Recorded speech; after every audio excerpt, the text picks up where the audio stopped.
Welcome to Point Pleasant, West Virginia. Its 4,500 residents think of their little mountain village as a paradise. John Denver thought so too.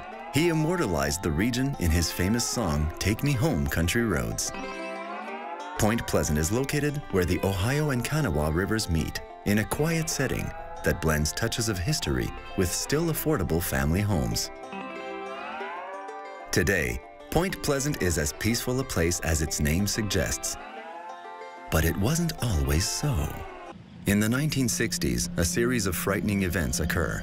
At first bizarre and disturbing, then suddenly tragic.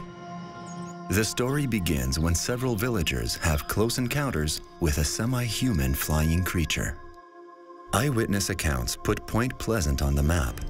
It becomes one of the most visited spots in the United States for seekers of paranormal phenomena. It's been over 45 years since the first sighting, but it remains one of the great unexplained mysteries. We kept the kids in at night. We didn't allow them out. 6 to 7 feet tall, gray in color, large wingspan, 10 to 12-foot wingspan. 7 foot tall with a wingspan of 50 feet with glowing red eyes. 6 feet tall with the big wings and the red eyes, because everybody says there's red eyes. Like, you can't miss that detail. Those eyes, that's what held you. It was just a red. A lot of people says it glowed. I don't know about that. I just know it was a red like you never seen red. One person thought it was a helicopter. It was so big. Another local guy here, he thought it was an airplane. Other people described it as looking like a giant moth because it didn't have a head like a human. It was more in and it had moth-like wings and so forth. Other people described it as, being very quick as far as flight. You know, it would appear and then it would disappear. My papa always said it was just a bird because he used to go out there all the time. But he said he saw something out there, so I'll believe him. It had a heel like we do, a heel and a long foot out with toes and claws on the end of the toes. It had a neck like we do that holds a round type head. It had a nose like we do, and I saw 2 holes that you breathe out of. In the mid-1960s, 100 people claimed to have seen the half-man, half-moth with huge glowing red eyes flying around the area. For 2 years, more and more eyewitnesses come forward. Peaceful Point Pleasant is never the same again. Well, Point Pleasant, as it is today, is a very simple, it's a simple place. And back in the 60s, it was even more so. You had hardworking Americans, farmers, and people like that. They really didn't take stock into monsters or UFOs or anything like that. They worked long days and hard days, and they were down-to-earth, practical people that went to church on Sundays. This isn't something that they plotted or planned. It's just something that happened and they couldn't explain it. And even today, all these years later, it's still a mystery. Some of those Mothman witnesses, became very, they suffered nervous breakdowns and mental issues and things. And totally different people as to what they were beforehand. Over the years, they never could come up with a viable answer as to what happened or what they experienced. Now, a lot of people in the town getting thought messages, so they said, saying that something was going to happen. Some people were even having physical effects, like their eyes getting swelled up and red and so forth for no particular reason. In fact, I think a lot of people that had up-close encounters of this Mothman creature said that their eyes got inflamed and what have you. It could have been like an angel of death or an omen. Like the personification of an omen coming to warn people that something terrible is going to happen. Fear begins to grip the people of Point Pleasant. Some believe the creature is an omen, a premonition of catastrophe about to fall on their village and its inhabitants. And soon enough, that's precisely what happens. When the bridge fell, it actually tilted to the right, came back up, and then just went down. That is, instead of a collapse like sometimes we see on TV or in pictures, the eyewitnesses said that it actually went to the side, then came back up and went down.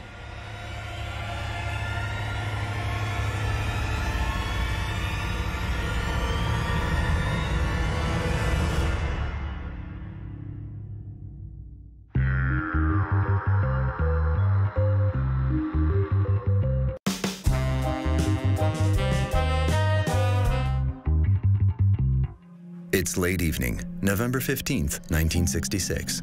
What happens on this night gives birth to one of the most horrific legends ever recorded in American history. There were two young couples up near the North Power Plant in the TNT area. That was a vacated, desolate area at one time during World War II. That was a ammunitions factory. That's how it got its name, the TNT area. They were driving around up there about 11 o'clock at night. They came across what they thought was a man standing in the road in front of their car. They noticed something standing next to the plant, which looked like a very large man in dark clothing or a cloak and what have you, and they noticed these two glaring red eyes. Linda Scarberry was one of the witnesses, said that they were about size of baseballs, about 2 inches apart, and then she noticed wings flapped around on its back, and she said they reminded her of angel's wings. As the car got closer, she said the wings came out, and this creature or being or whatever ran into one of the vacant power plant buildings there called the North Power Plant. And kind of spooked the ladies, and they picked up speed, and they noticed as they looked behind them that this thing was actually chasing them. That's when this thing came over top of their car. They were doing 90, 95 miles an hour in this car coming back to town, and intermittently this thing would come over the car, then disappear, come over the car, and it chased them back into the city limits, and then it disappeared. And they were thoroughly terrified, but they got home and told their story. And during this time that started the ball rolling on the whole Mothman legend, as it is, one of America's creepiest urban legends. Immediately after the two couples saw this thing in the TNT area, they went to the sheriff's department. Now, the sheriff's deputies saw how upset they were. They knew that they weren't making this story up. They sat down and wrote down everything that they encountered. And then the police went up there to investigate. They started running regular patrols. This was on the 15th of November. On the 16th of November, Marcella Bennett and her family actually encountered this thing at a house up in the TNT area. Marcella's corroborating evidence makes the community take notice, including her family. I asked my sister what it looked like one day. I said, Marcella, I need to ask you, what does it really look like? Because I was there time after time, but never really got to experience it. And she said, you know what, Carolyn? She said, we were just getting out of the car. We were talking back and forwards over top of the car, not paying a lot of attention, not thinking about anything, and I heard something like shh, shh, shh. And she said, we turned around and looked, and it was trying to come through the doors, which they drove trucks and tanks and stuff through them doors, and said that the doors wasn't big enough. And I said, well, then how did he get out? And she said he went sideways and came through and flew over top of him. She said, when I looked up and seen them big red eyes, he said, we were out of there. I can't tell you what the rest of it looked like. You can go right down the line through November. You know, there was all kinds of sightings after that. Then the police department started taking it a little more serious. The official record of so many sightings marks a turning point. The residents of Point Pleasant start taking the reports seriously. Many believe something is living near the abandoned munitions plant, something beyond curious, a creature that might actually harm them, and it has a name. The name Mothman was actually given by a news reporter during some of those press conferences in the early days of the Mothman sightings. People always ask, well, how did the name Mothman come about? At the time, in the mid-60s, as a little kid, I used to watch the Batman TV series, but there was also the Batman comic book series. There was a character in that comic book series called Mothman. And because people were describing moth-like wings and red eyes, that name Mothman stuck. Now, a lot of local people still to this day refer to it as the Big Bird. Whenever the Mothman was first spotted, it practically covered all of our news areas. It was in the newspaper, big write-ups, and it was on the radio, TV, word of mouth. Everybody was talking about it. I mean, it was different. It was a piece of something that they had never experienced before. You kept your kids in at night, your little ones. You didn't let them out. The newspaper account came out of a big, large 6-foot bird with a large wingspan and red eyes were chasing cars in the TNT area, which caused a mass amount of people to head for the TNT area to see this massive bird that was out there chasing cars. That's how the story grew. Even some of the news channels picked up on it.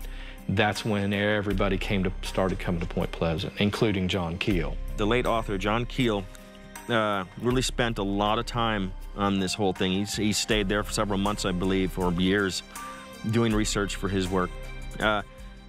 He took it as premonitions. And I believe that it was 2002 they came out with a film based on his book, The Mothman Prophecies. John Keel specialized in writing about extraterrestrials and UFOs. The Mothman Prophecies was published in 1975 and chronicles Keel's extensive research and theories about the Mothman. He believed it was a creature from outer space. When the Mothman was here, things that happened, and it was a little different, and people were scared because, you know, you're a little scared of what you don't know. And they didn't communicate with him, didn't know if he was going to hurt anybody. He didn't hurt anybody, but there was an animal killed, but it could have been a coyote. But you didn't know what was going to come up. And people was a little nervous. During the Mothman sightings here in Point Pleasant, they would not let some of the children out for recess because the people didn't know what this thing was. They thought if it was a big bird, it could come down and pick up a little kid and take off with them. So that's how paranoid some people were when all this was going on. It was called The Bird, where a location where a lot of people were seeing the Mothman, known as The Bird, was the North Paraplant, and it was generally known as the Birdhouse. I think it was tore down in the early 90s. It was deemed a health hazard, and they did tear it down, which is kind of a shame because it would be like a great landmark. We went up there looking for the Mothman all the time. Don't know what we'd have done if we'd have found him. I wished I could have said, yes, this is what it looks like. But, you know, it was something to do, and you're curious. And we went, but we had carloads. He wasn't going to come out when we were there. Everybody wants a glimpse of the Mothman, be it human, animal, or alien. There are as many local skeptics as believers, but the urban legend grows. And so do the questions. Where did it come from?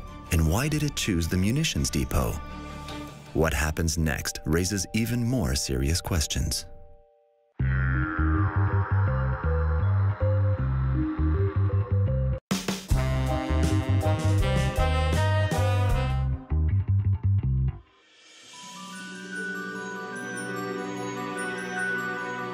The people of Point Pleasant, West Virginia are used to seeing peculiar apparitions, but nothing like the mysterious and fearsome Mothman. Soon after it appears, other weird things begin to happen. During this whole period, 1966 to 67, people were reporting strange lights in the sky, so we have the UFO connection. That makes it even more stranger than it already is. There was a lot of UFOs in the area at that time. Did I believe it? No. But my sister and I would be going to Buffalo, and we'd come out and look, and there'd be beautiful lights in the sky, and we'd say, well, the UFOs are out tonight. But did I believe it? No, I didn't. And one landed in my brother's backyard. So then I believed it. He said it was the brightest thing he ever seen. And you couldn't even look at it, it was so bright. And it just picked back up and soared back off just like it come in, no sound. UFOs, Mothman, and strange lights in the night skies over Point Pleasant begin to worry the villagers. Then events take a bizarre twist.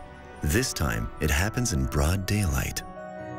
As soon as people started reporting these Mothman and UFO sightings, people started seeing these so-called men in black. Just like in the movies, you know, the black hats and sunglasses, and they were going around intimidating people, saying, don't talk about this. They didn't know if they were government agents, if they were law enforcement people, or if they were from another realm. We would see the men in black standing around on the street in the daytime. I mean, if I go to the bank and get change up the street, they'd be standing there, staring, just staring. Some of those witnesses started saying, hey, you know, these people are coming to our door and asking us questions and telling us not to talk about it to anybody. The local newspaper reporter, Mary Hire, said they would come into her office, and she didn't know them. They didn't identify themselves, but they were adamant about her not reporting these details to the newspaper and to the media. So that started to worry a few people because they didn't know what agenda these so-called men in black had, but they weren't real happy about people discussing the UFOs or the Mothman sightings. The men in black hang around Point Pleasant throughout the whole time these strange phenomena are occurring. But who are they? And why are they here? To this day, those questions have never been answered. My brother wanted to come up to the TNT area to look for the Mothman because we'd heard about it that day in school. And we weren't within, I'd say, probably 2-3 blocks when my brother looked and saw something beside the car on my side of the driver's window. So my brother slammed on the brakes, and when he did, the car kind of turned sideways a little bit in the road. And when we did, that thing just stopped and jumped right onto the hood of the car. And it's just like we were just frozen in time for about, I don't know, 5 seconds, 5 minutes, 10 minutes, I don't know. Well, it looked through the windshield at us, and we looked at it through the windshield. After it left, my brother turned the car around and we went straight to the sheriff's department in Point Pleasant. The very next day, soldiers cordoned off all public access to the former munitions plant. So we went back up to the TNT area. There was 2 or 3 people standing over there on the side there talking to other military personnel, but they were in suits. So one of them come over here to the car, and he just put his hands on the window. He said, "You were told to leave, now leave." Residents are now really concerned about what's going on. They realize these military operations mean serious business. What are they looking for? Once again, more unanswered questions as the mystery deepens. One of John Keel's books, he talks about, it may have been actually, might be Mothman Prophecies, he talks about window areas, which are like parts, like areas of land or some, like in various places around the earth and the globe, that they're more akin to like paranormal activity. And I think that's what Point Pleasant is. There were several people, including John Keel, that was receiving prophecies for future events, some of which came true, some of which didn't. There were strange phone calls, and some of these calls involved voices that were giving these prophecies.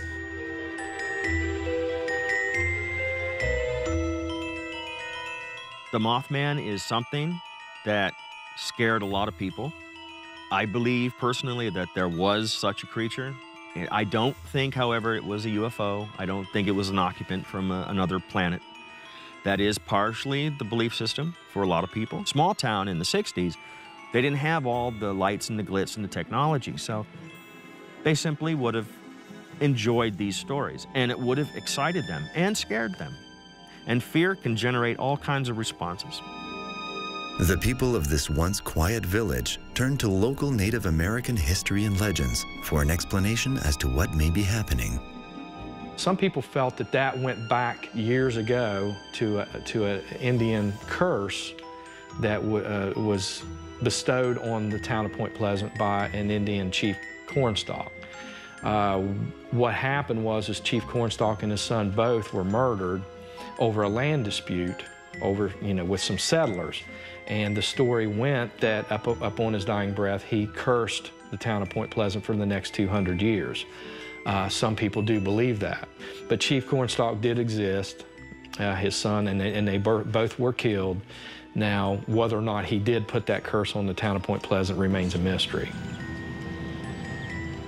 Of course, everything that happened, if we had a wreck happen, it was either Cornstalk or Mothman. If we had a fire or a power outage, or mainly their power outages and stuff like that, they contributed to Mothman. As far as the Mothman goes, I believe it's just something we haven't discovered yet, or something that did exist and may have died. It's something natural. is what the bottom line is. Now, the supernatural element is as romantic and as elegant as it is, will be very, very hard to prove.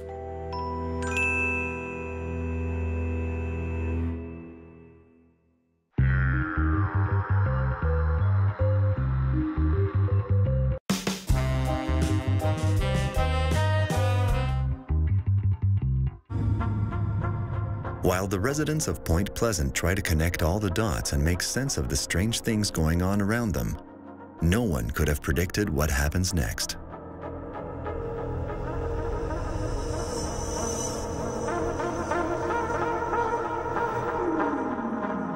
In November of 1966, the Mothman sightings began, the UFO activity, the Men in Black. All this was going on at the same time. Apparently, people were getting thought patterns, like something bad is going to happen, something really terrible. People were having dreams, seeing presents floating in the water and so forth. Really weird, bizarre dreams, but they didn't take it to heart, really, because they just figured it was just a weird dream. In December of 1967, December 15th, the Silver Bridge, which was a 40-year-old bridge right here in downtown Point Pleasant, collapsed on a Friday evening during rush hour, killed 46 people. This event brought more attention to Point Pleasant, besides the Mothman sightings. Some people felt that it was just a very odd timing to the Mothman activity and the UFO activity. They felt that there may have been some sort of a connection. Obviously, it was a terrible tragedy. We knew most of the people that went down on the bridge. In fact, the parents of the mayor at that time were on the bridge. A little girl that was in my classroom was on the bridge with her parents. Some people claim to have seen a large bird flying back and forth across the river days before that bridge fell. There were other people that reported seeing men dressed in black clothing climbing up and down on that bridge. Now, whether those sightings or reports can be validated is another story, but people did come forth and say that. A controlled group conscious, if you will, is something where a group of people can see something, or one person will see it, and then another person will see it, and then it will go down in that group, in that community, whatever it is. It's definitely real. We saw it. I saw it too. Then it becomes hysteria. So in a small community, sure, I saw it, you saw it, it's real. And they're going to stick by that. It almost becomes a religious experience. Now, another aspect to that is the belief system. Once you believe in something so strongly, it will stay with you over years and years and years. And even something that didn't really occur or something that was misunderstood will still be just as strong 40, 50 years later. Because they're going to remember it exactly the way they experienced it. They saw something that was very frightening to them and fascinating.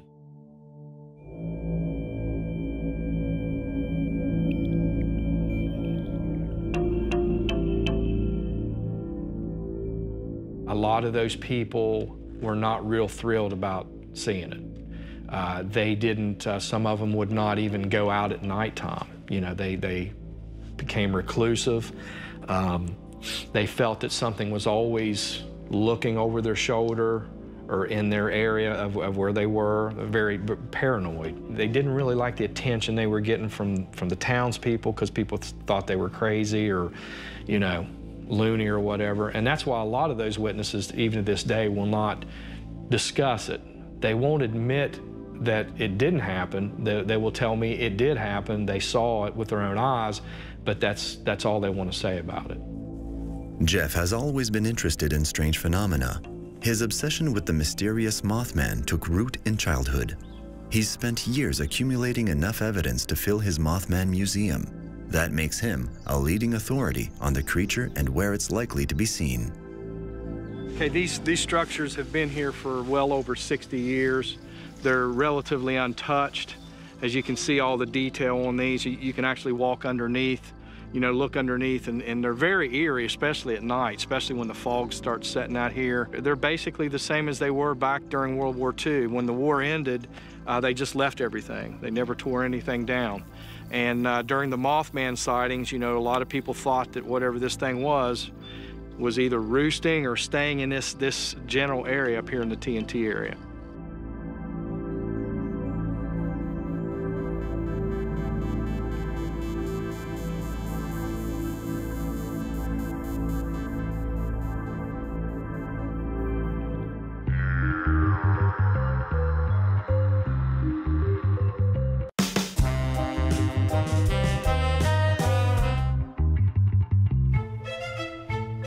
The collapse of the Silver Bridge a year after the first Mothman sightings shocks the residents of Point Pleasant. Engineers offer plausible explanations about why the 40-year-old bridge collapsed, but some people aren't so sure. They link the tragedy to unnatural causes. Some people say that the Mothman had something to do with the Silver Bridge falling. My answer to that is the Silver Bridge fell because of a cracked eye bar. There was one eye bar that was prior to the Ohio Tower on the bridge. It cracked, and that is what caused the bridge to fall. Now, the 13th pin, strangely enough, that held the bridge together, and scientifically speaking, or from an engineer's point of view, when they did tests on the bridge after the accident, after it collapsed, they said that it was no wonder it didn't collapse earlier. It was old bridge, it was out of date, it needed to be changing. That's a matter of record. The fact that it was the 13th pin that went added, another supernatural element to it. And it's great for the urban legend. It adds to it, it adds to the mystery. There are other people who say that the Mothman was sort of an omen of the bridge falling. I don't know where they got that idea. Well, in the 60s, they had very poor, or it was just neglect in their disposal of some of the byproducts of that TNT factory. So it got into the aquifer.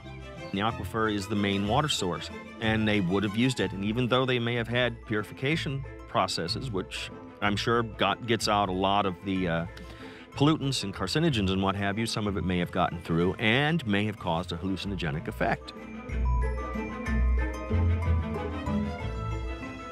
If the ground was saturated with some kind of unknown pollutant that caused a hallucinogenic effect, and you saw a true life cryptozoological cryptid creature, you're going to start seeing all kinds of different things. And what is going to be totally natural to a biologist or an ornithologist or something like that, even with their amazement, to people like you and me who's never seen these things before, it's going to be frightening.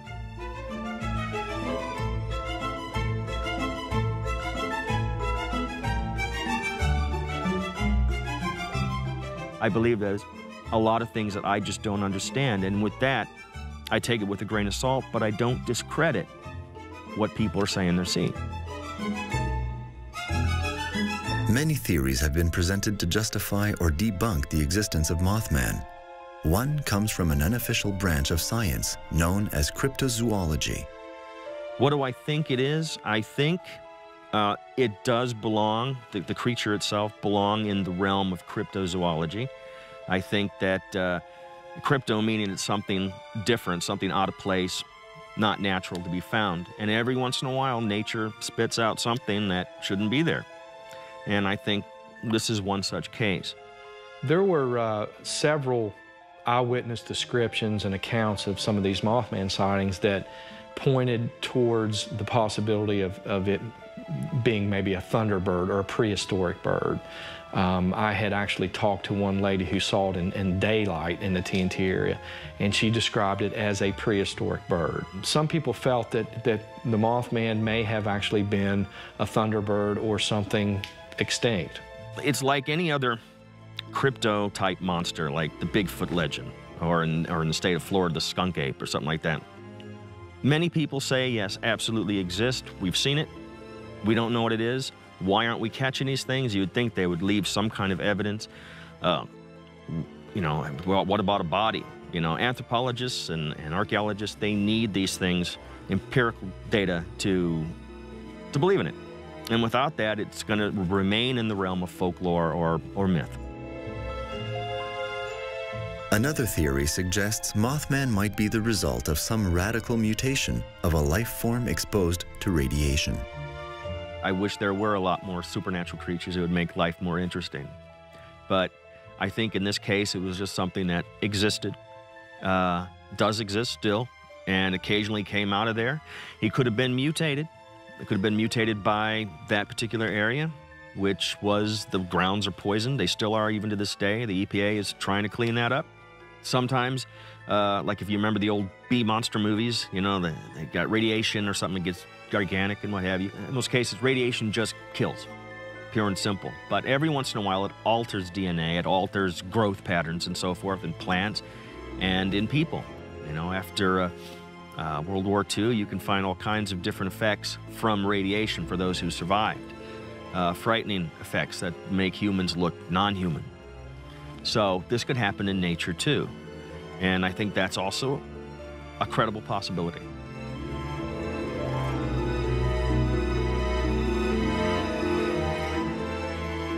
I think after the Silver Bridge collapsed, the whole town was in a state of shock. I mean, they'd never seen a disaster, you know, on that scale of, you know, 46 people, you know, perishing in a bridge disaster. It was the worst bridge disaster in American history. Still is. But I think you know, there was so much going on. People had a hard time absorbing all of the activity and the attention. But, you know, people still, you know, were in the TNT area, you know, years and years, even to this day. It's really difficult to say that book will ever be closed on, you know, what this Mothman or large bird actually was. That's the whole beauty of the Mothman stories. People are always looking for answers.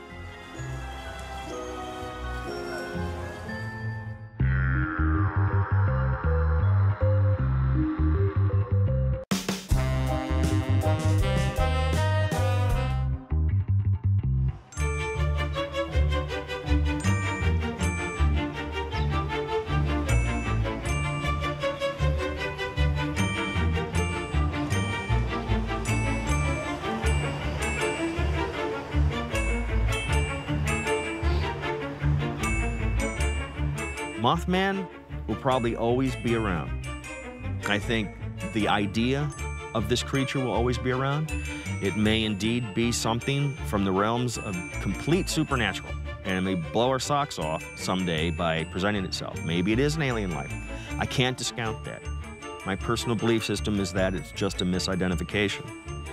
It's a great story, though. I think if 20 years ago, somebody would have came forth and said, this is what it was, here's the proof, here's the documentation, book closed, you know, we wouldn't be sitting here right now. We just don't know until it dies in the woods and the forestry department picks it up and it becomes news and it goes in the classroom school books. It's going to remain the monster that we know it is today. Whether Mothman is fact or fiction, horror or hoax, the creature towers over the daily life of Point Pleasant. Instead of ridicule, the Mothman book and movie has brought fame and fortune to this little village on the Ohio River. The movie changed things by putting us out there, putting Point Pleasant on the map. A big part of the climatic part of the movie is the bridge falling. Then now everyone wants to ask you about the Mothman, and anywhere you travel, if you're from Point Pleasant, always the first thing someone asks you about is the Mothman. But people had a hard time seeing that movie in town. It's hard to watch that bridge fall, and it's hard to watch the Mothman parts about it. When that movie came out, the floodgates just opened, and you know, the town was just overrun. You know, people coming here, you know, they wanted to go where this actually happened. I knew right then that it would change the town.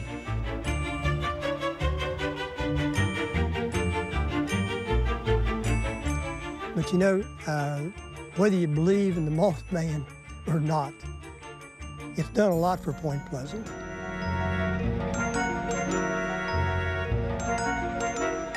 Mothman Festival is the single biggest attractor from throughout the country and the world that we have here in Point Pleasant.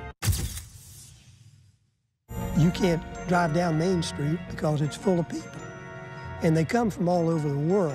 We've had people from China, Australia, Japan, England. They come from every place to come to this Mothman Festival. After the movie, The Mothman Prophecies, came out, Jeff and Carolyn Harris came up with this idea that we should have a festival each year to bring all of the people that would be interested in something like that. I was talking to Carolyn one day and I said, you know, we ought to try maybe a Mothman festival or a convention, something like that. This was in November of 2002. This was just months after the movie came out. And we decided to give it a go. We decided like in October of that year to have it. So we only had a month. We didn't advertise. We didn't really get it out to the media much, but we had 400 or 500 people just show up by word of mouth. And that was the catalyst for what now is the 12th year of the Mothman Festival. And we have speakers at the State Theater. We have entertainment on the Riverfront Park. And sometimes we have karaoke contests. We've had a weightlifting contest there. We have a lot of vendors out here, a lot of souvenirs. We have a witness panel that we pay to sit there and answer questions. People want to ask them in direct, for sure. You know, what did you see? They want to ask them. They like that out there. And we try to add something every year. We have a 5K race. We have a big Mothman beauty pageant. From the Mothman, glowing red eyes, 10 feet tall, baby, that's no lie. In the Mothman Festival pageant, we have mothwear, which is where contestants wear jeans and then they are to incorporate the color green into their outfit. And we get wings sometimes. Contestants have wings. Sometimes contestants just they want to show their personality, so they're real stylish and upbeat. They also compete in evening gown and onstage question. And what the judges usually try to look for is just a natural girl who is just wanting to really promote the Mothman Festival pageant and not just be after the crown and sash, but actually to promote the festival. I went in 2010. It was really actually quite surprising because I'd never done a pageant before, so I was really nervous. And I'd always liked the Mothman and all that stuff, so I thought, hey, why not, let's try it. And then lo and behold, I won, which was absolutely insane. But the pageant was actually really cool. Like, we got to learn the Mothman dance, which was really fun. Mothman, he's not from Japan. He's genuine American.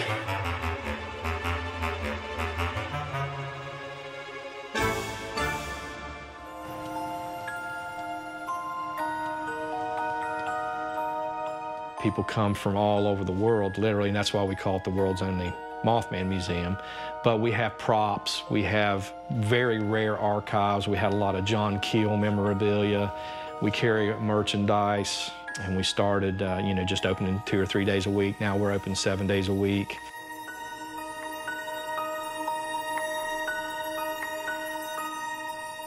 And we're knowledgeable. People want to come in and ask us questions. We show documentaries and things like that. I really enjoy being a tour guide. I meet people from all over the world.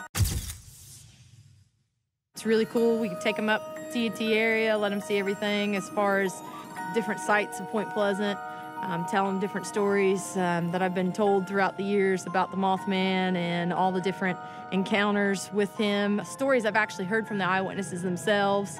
Then we get out and we check out the igloos and look at the first, where the first sighting was. It's really, really entertaining. I enjoy it.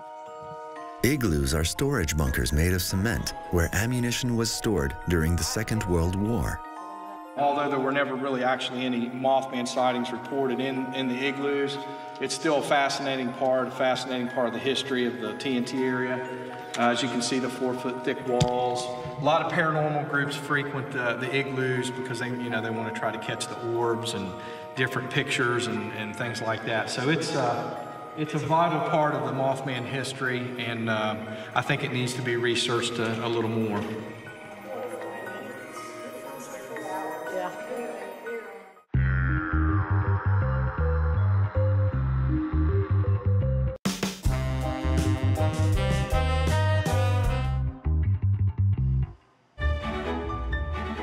It's been nearly 50 years since the Mothman and the Men in Black spooked a little village in West Virginia. But how things have changed.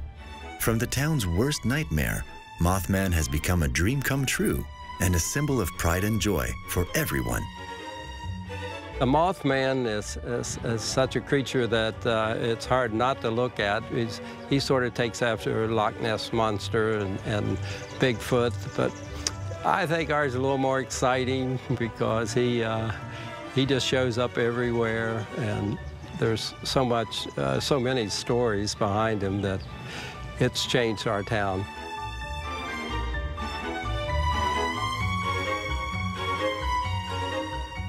One of the main attractions here in downtown Point Pleasant is the world-famous Mothman statue. That statue came about 2 or 3 years after the movie was released, and a local artist who works in stainless steel named Bob Roach created that statue after sitting down with some of the Mothman witnesses and eyewitnesses and things like that, and he came to his own, version of that Mothman. But people all over the world come to get their picture taken with that statue. We unveiled the statue in a ceremony that attracted national news. CBS Sunday Morning came, and it shocked all of us. We thought it would just be a few people from around town and maybe a couple local stations, but we immediately went on national TV when the statue was unveiled. It's a really nice piece of artwork, and a lot of detail and things like that. But it's a nice centerpiece to let people know, what all happened here. Mothman is a big part of the history of Point Pleasant. There's other pieces of history too. We have a Mothman tram that goes around through town. You can board it out here, and it'll take you to all of our entities that we have. River Museum, behind the flood wall for the murals, the Silver Bridge Memorial, anything we have at Fort Randolph going on, but the tram will take you to show you that we have more than just Mothman. We have the history and the mystery. Families come from all over. Groups come, bus tours come, governors come and get their picture taken with the Mothman. It's not a true visit to Point Pleasant unless you get your picture taken with the Mothman. I don't know how to explain it, but they're here every day, just about all year long. I don't care if it's raining, snowing, or what, there's people getting their picture taken with the Mothman. It's really been a phenomenon that you would never think about, but it's here. I can't say for sure whether it's real or not. I just know that there's a tremendous amount of evidence that it is. We invite everybody to come here. We take them and show them all the different attractions that are geared towards it, and let them make up their mind for themselves. The Mothman is a big thing with a lot of people. It's kind of put Point Pleasant on the map in most recent years, and people come just because they've heard of it, and it's sort of mysterious, and they want to see what it looks like. We have the statue in town, and so that's something that's visible to them, We have so much American history here. We have a lot of agricultural history. Obviously, we have paranormal history. In New Jersey, there lurks a strange monster that terrorizes anyone who ventures deep enough into the forests of the Pine Barrens. I've driven through the pines a few times, but not with the top down. No way. Anything can get you. Beware of the Jersey Devil. God almighty, was that running? Something just ran across the road.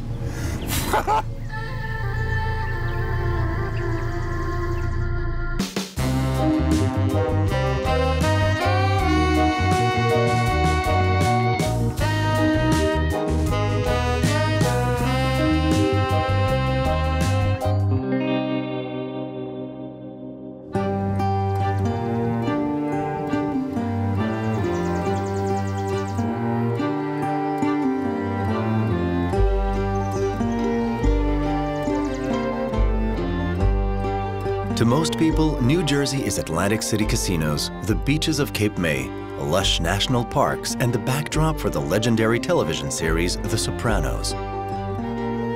But this beautiful state and its rich history hide a secret, one that terrorizes some and amuses others, the Jersey Devil.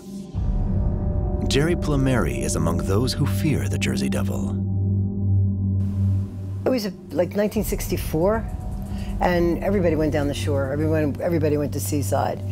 And we were on our way home from the shore, going through the pines, and we had a convertible with the top down. And all of a sudden, I heard this blood-curdling scream. This isn't normal, this wasn't human.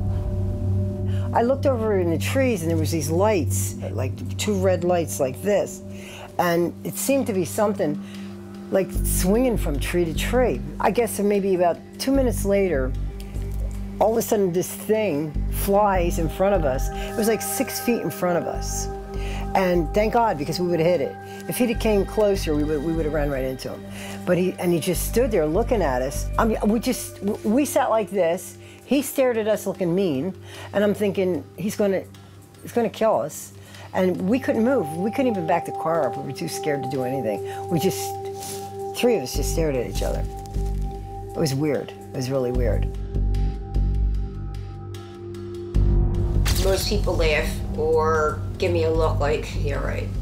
And 3 of my girlfriends last night, I told about it, and they all just looked at me. One said, oh, I've heard about it, but, and I says, no, it's real. She didn't believe me. Honestly, I don't care if you don't believe me. I believe my mother. Leeds Point in Galloway County is considered the birthplace of the Jersey Devil. It's here that the legend of the monster is taken most seriously, and the mayor, Don Purdy, is particularly proud of their most famous resident. I own a towing company with 6 tow trucks, and I own a body shop, and I own an auto repair center, and then I am the mayor of the town. I don't think that we've ever put a number on the amount of people that travel to Galloway Township or Leeds Point to find the or search of the Jersey Devil. But I'm sure there's a lot that we don't know. You know from going around the state of New Jersey at different stories that you've heard, but it all comes back to here. You know, this is it. Galloway Township is the home of the Jersey Devil. Well, Galloway's pretty unique. Galloway Township is the largest municipality in the state of New Jersey, depends on who's measuring it. It's 114 square miles. A lot of people measure some of the wetlands and so forth. It's a large community. It's really close to Atlantic City. Ken Suey is one of our great historians of Galloway Township, and Ken is a great guy in knowing the history of not only Galloway Township, but Leeds Point, because that's where Ken lives. And I think that there's history there, and I think as long as there's history, it will live. I believe that. You are in Galloway Township Historical Society Library.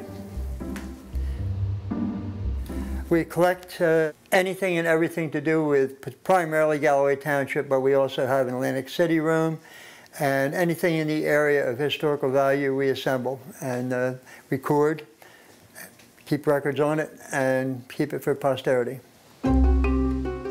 This small village of a few hundred souls was named after its founder, Daniel Leeds, a name as famous as it is common among locals. There is but one Leeds family that were established in South Jersey. There was some other ones in New England, but the Leeds family that established in New Jersey went ahead, proceeded.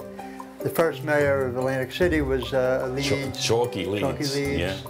Mayor of Galloway Township has been a Leeds at one point in time. Yeah, Harry. Yeah, Harry Leeds. Harry Leeds, and I'm married to a Leeds.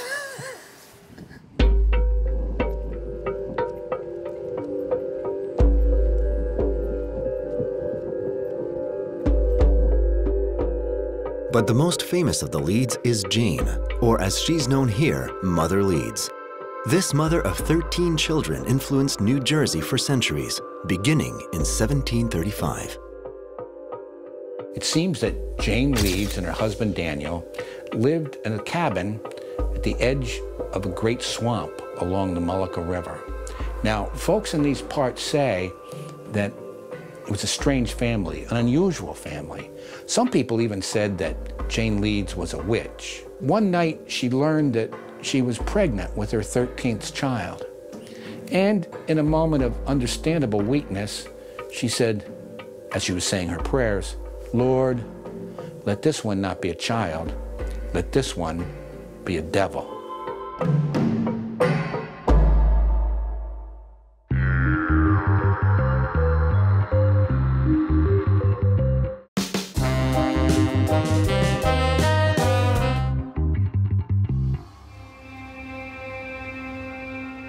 He was about 8 feet tall and like the head of a horse. And he looked angry, and he had horns. And his long arms had claws on the ends of it, you know, like it could really scratch you. The body was like all decrepit, sort of like the body of a horse, but not beautiful and smooth like a horse would be.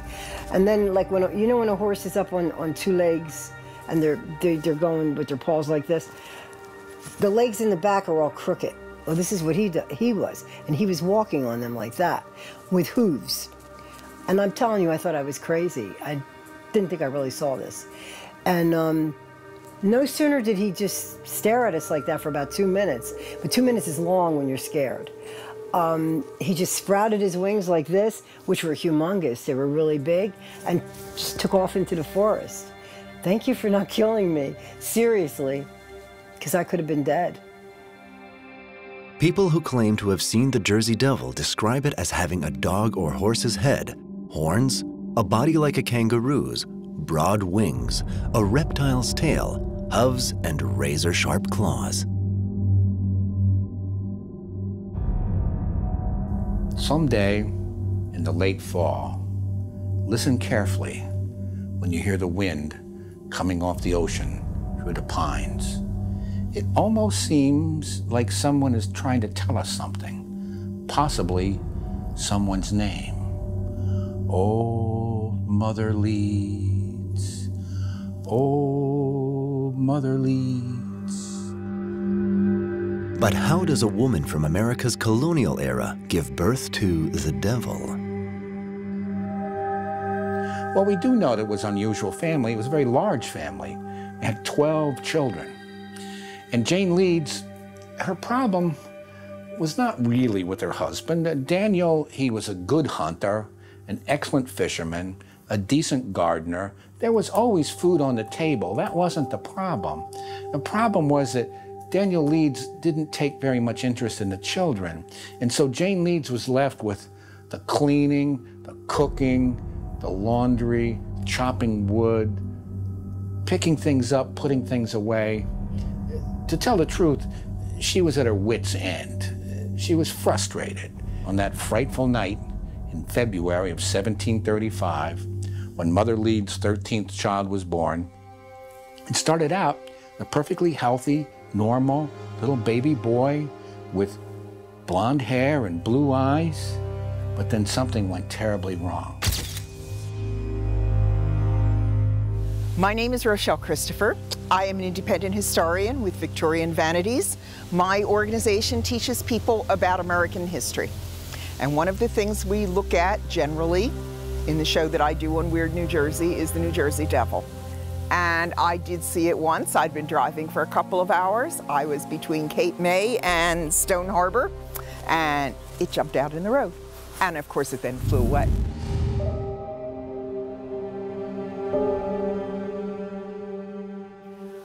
Mother Leeds gave birth. The devil apparently was a beautiful baby boy. Soon after he was born, he grew talons and horns and wings unfurled from his back and very long legs. He went into the next room where the midwives were, and his father killed his father and mother, killed other children cowering in the corner, killed his mother, and then flew up the chimney, leaving all of this rubble behind. The tranquility of Leeds Point residents is sometimes disturbed by curious travelers looking for the very source of the Jersey Devil legend. The first stop on their macabre pilgrimage? a house built on the ruins of the legendary residence of Jane Leeds. There are cults who believe in the New Jersey Devil, and some people believe this is the neighborhood, this is the house. They're going to threaten, they want what they want, which is to burn down the house if they can't take pictures, to do seances, to conjure it up, but they're looking for a connection to the devil, which this lady who owns the house claims is not here. There is nearby a cemetery. It's called Leeds Point Community Cemetery, and it has maybe about 40 or 50 stones in it, and there were kids from Stockton, students from Stockton University, and they did a seance up there, hoping to conjure up something.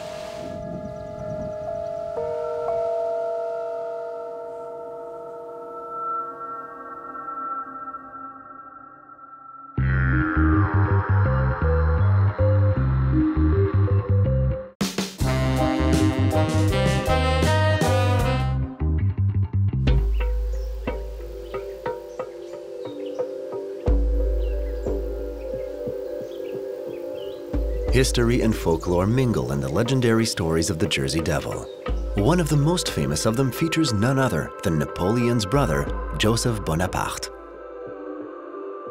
There's a wonderful story about Joseph Bonaparte, the older brother of Napoleon, who lived in Philadelphia while he was waiting for his house to be built in Mount Holly. And he had an encounter with the New Jersey Devil. And apparently he looked at it with his gun, and the New Jersey Devil looked at him, and they both looked at each other, and finally the devil flew away.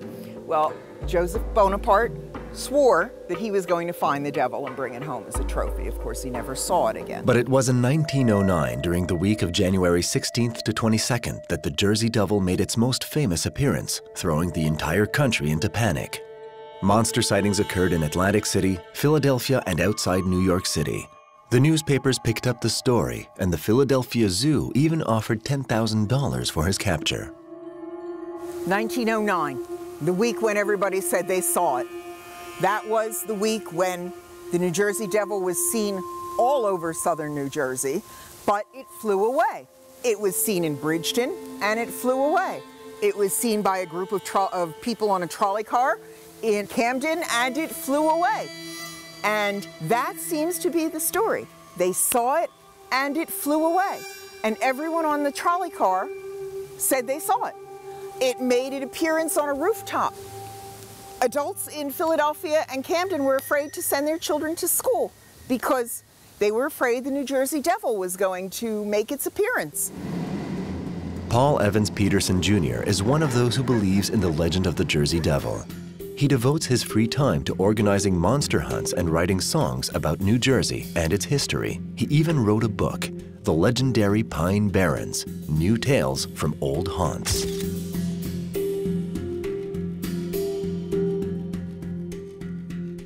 Hey, my name is Paul Evans Peterson Jr. I am a singer, songwriter, author, and jewelry maker.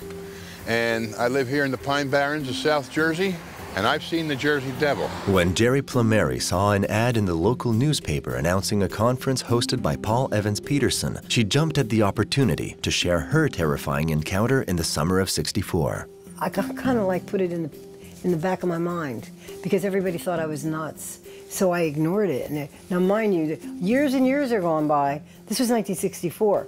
When I saw in the newspaper, they're having this talk at the library. Paul Peterson is going to, he writes books about the Jersey Devil. And I said, you know what, I got to go see this. There's something telling me to go. And I sat there in the second row because I knew I was going to talk to him. And I'm in the second row and he's talking.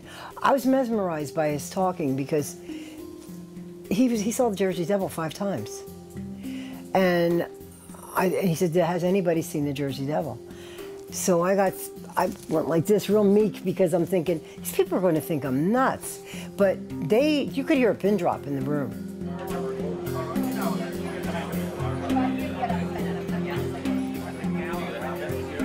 You made this your life thing. Basically.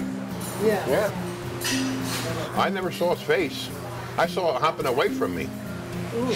And I heard it coming up my cellar steps and banging on the door. But never came face to face? Never came face to face with it. Nope. Somebody asked me if you remember. I'll write a book called I Shook Hands with the Jersey Devil. That'd be great. I'd love that. Me too. I shook claws with a Jersey Devil. If the Jersey Devil was born in Leeds Point, he hides in the forests of Pine Barrens. Today, Jerry Plumeri and Paul Evans Peterson meet at the visitor center of the Pine Barrens Preservation Alliance, on the edge of the forest where the monster last appeared. Doesn't he? No. Do you want me to tell the truth? He doesn't look anything like what I saw. What I saw was about this tall, but these are like real hands. He didn't have real hands, they were claws. And the legs didn't know nothing like this. It was like a horse when it was standing up on its hind legs, where the back legs are bent, and he had hooves, which he has hooves, and a long tail. But a head of a horse, but this looks too gentle. He didn't look gentle, he had red lights for his eyes and horns. So a lot of people down through the years have seen it and have shot at it. I have a friend of mine that shot at it 3 times. See, you don't hear about it for a long, long time. Right. Well, they say that anytime you see a lot of sightings of the Jersey Devil, it means a war is coming.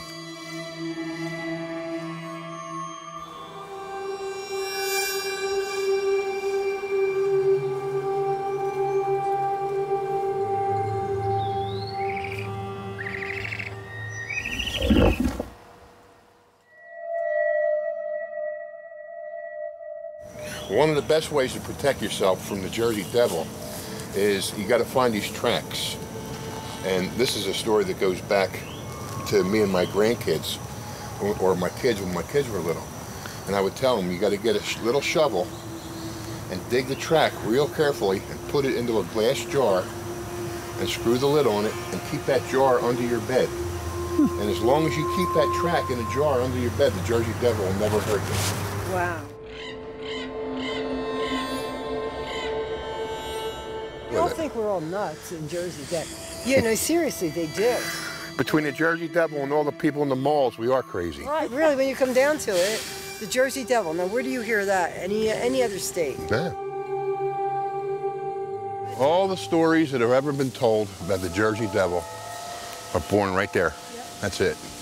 That's where it all comes from.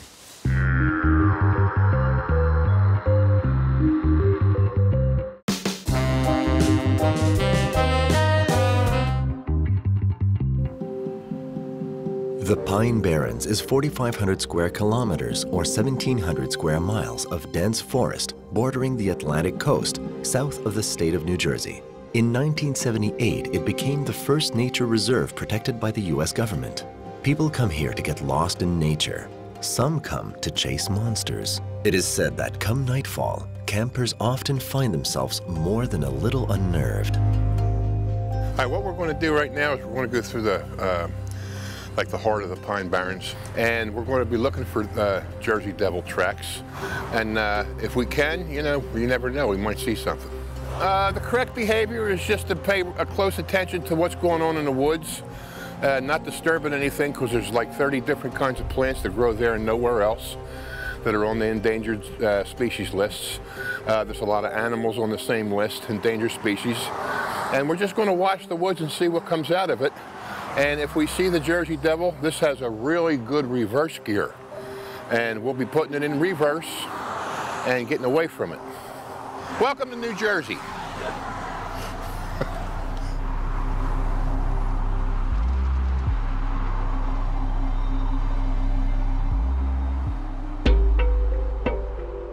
When I go hunting for the Jersey Devil, I like to go either right in this area, back along the Mullica River, or down in Cumberland County, which is closer to the Delaware Bay than it is to the Atlantic Ocean.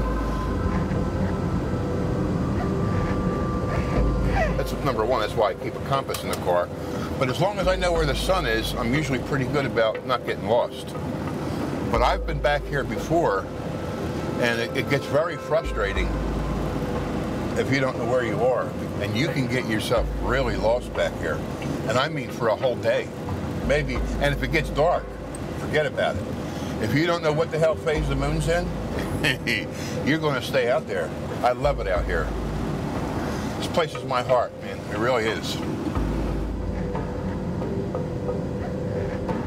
And ever since I've been a little kid, I just keep coming back out here, and I've tried to learn everything I can about all the different species of plants and animals, and about the people. It's just a really special place. The earth in the Pine Barrens is sandy, which caused many European settlers to leave the area in search of more fertile land. Since then, this vast territory, which occupies nearly a quarter of the state of New Jersey, has been considered an inhospitable land. But this is a mistake, according to historian Kenneth Suey. This would have been a paradise for people that were establishing housing, first coming down. I have fuel, I have fire, I have water, I have fish in the water, I have food.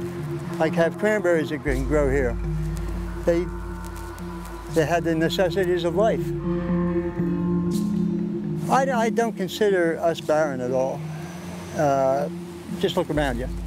Do you see anything barren about where we're at? I mean, water lilies, holly, magnolias. We have it all. Yeah? We're only going to go a little further.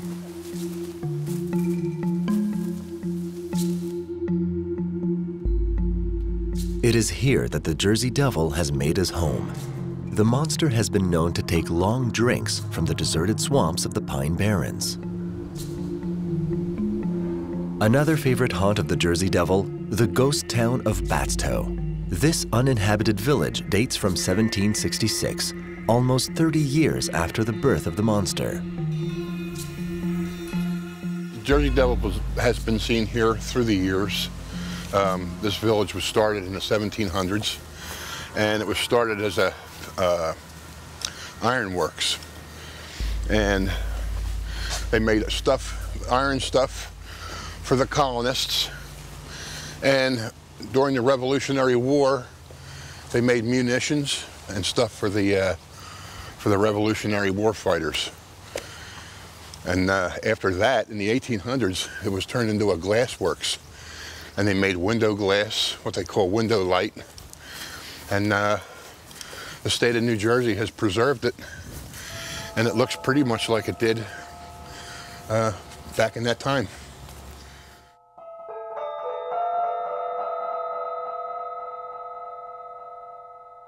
Over the years, the Jersey Devil's been seen here several times, or reported seen here several times by, residents, workers.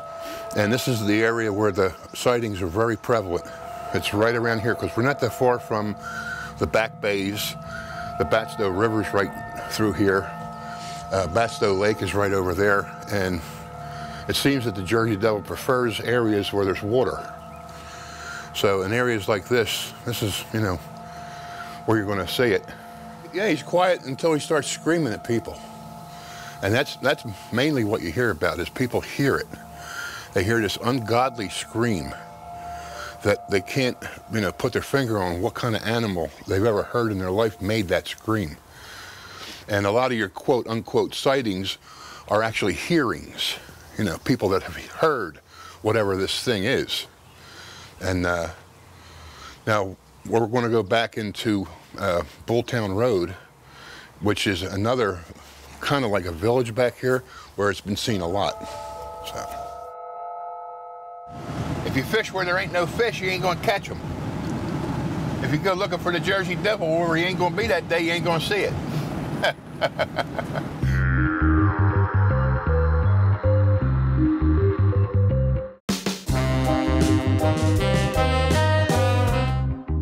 How did the Pine Barrens become synonymous with fear and danger in the minds of the residents of New Jersey? Over the centuries, some people have had a personal interest in cultivating the mystery of the forest. The Pine Barrens, because it's so sparsely populated, is a good place if you want to carry on illegal activities, because who's going to see you? So, for example, In the early days of the Republic, Alexander Hamilton had the idea to collect duties at the ports. So ships coming from Europe might go to New York or Philadelphia, and when they pull in, the tax collector was there to collect the customs duty. But let's say you don't want to pay the taxes. Well, maybe you could take your ship to Barnegat Bay or to Tuckerton and come ashore with the goods loaded onto Conestoga wagons, which could take the goods to New York and Philadelphia. You would increase your profits because you didn't have to pay the taxes. Now, naturally, you don't want revenue officers coming around. And so you tell people the story of the Jersey Devil. You know, when outsiders come around into the woods, they often don't come out. And it was a mode of intimidation. Small sandy roads crisscross the Pine Barrens. In New Jersey, they are called sugar sand roads. And of course, to venture on them increases your chance of coming face to face with the Jersey Devil.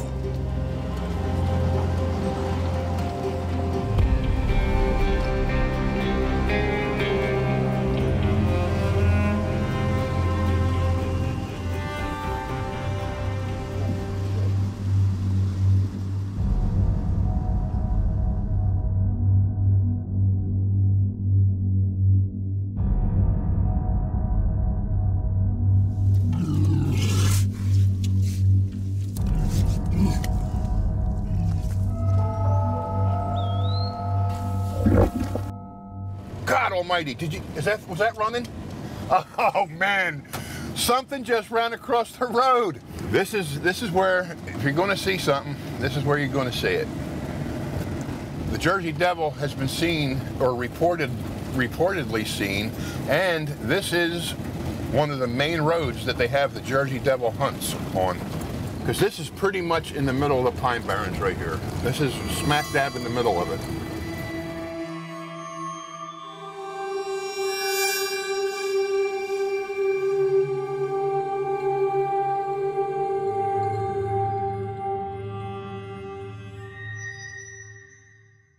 I've driven through the pines a few times, but not with the top down. No way. No. Anything can get you. Anything can drop out from the trees. Even today, many people, sane, trustworthy people, say they believe in the existence of the Jersey Devil. There have been over 2,000 reported sightings, but what did these people really see? A lot of people have said they've seen it. Could be anything. Could be drunk, could be tired, could be they want attention, could be they saw something. I can tell you that I don't believe in it, but when I drive through the Pine Barrens at night, there is something. It is creepy, and I don't know what it is. There are explanations, and many times my colleagues, fellow scholars, have come up with hypotheses to explain away what people saw, but they think they saw the Jersey Devil, but it's really something else. One is like the fruit bat, because bat-like wings, okay, we're halfway there, and it's night, and it's in the woods, and you're not familiar with wildlife, and you're scared, and you know the story already. Well, the Jersey Devil pops into your mind as an explanation for what you saw. So bat would be one possibility. Far more plausible is the great horned owl. The great horned owl has quite a wingspan and makes clicking noises, and coming at you at night in the woods could be frightening enough. And again, if you already know the story of the Jersey Devil, you might mistake the great horned owl for the Jersey Devil.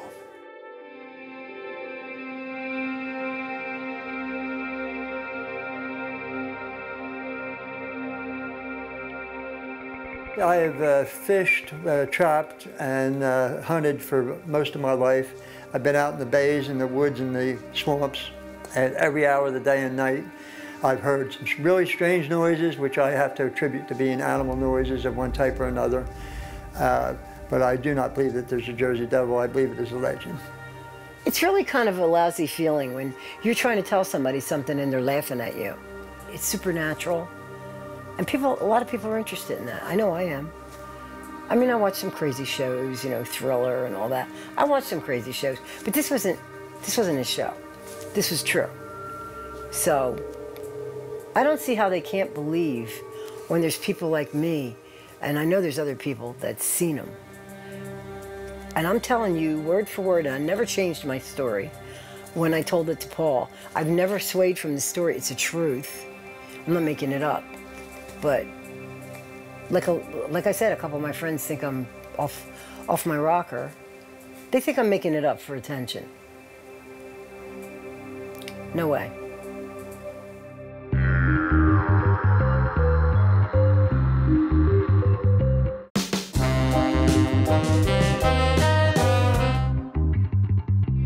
The last stop on the trail of the Jersey Devil, the Washington Tavern, the only remnant of a village long gone.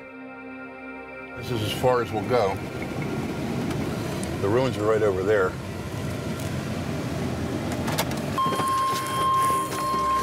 This is the site of the Washington Tavern. And this is one of the best places, if you listen real close, you will see how absolutely dead quiet it is.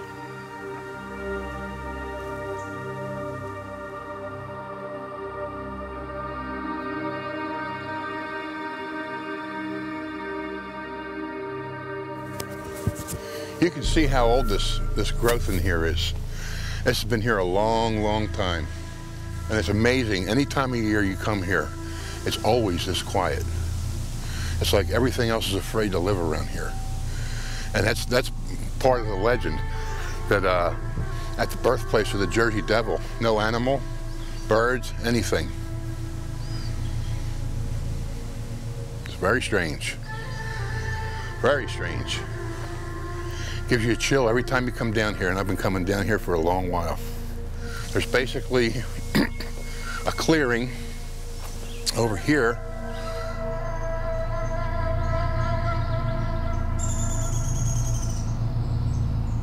The Jersey Devil has been sighted a lot here. And it was one of the hangouts of Joe Mulliner, one of the pine robbers. And like I said, this is all that's left. But this was a tavern built out here in the middle of nowheres now. But back in the day, this was quite the place to be. And now it's just a ghost town. In the time when these ruins were a village, legends about monsters had significant resonance in the community. Ever since the 20th century, there have been forces working against these traditional stories. I mean, in my romantic imagination, I can see, say, in the 19th century, the village storyteller sitting around the potbelly stove in the general store, regaling people with stories, and people with fiddles and banjos having a Saturday night dance. In the old days, people made their own entertainment. They made their own music, they told their own stories. Our culture doesn't really support leisurely storytelling anymore. And that's kind of like the foundation, and the floor would have went across. And that was the basement of it.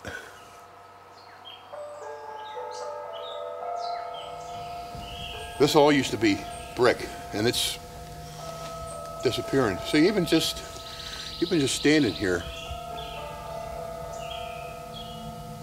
you got to wonder. It really feels like you're being watched.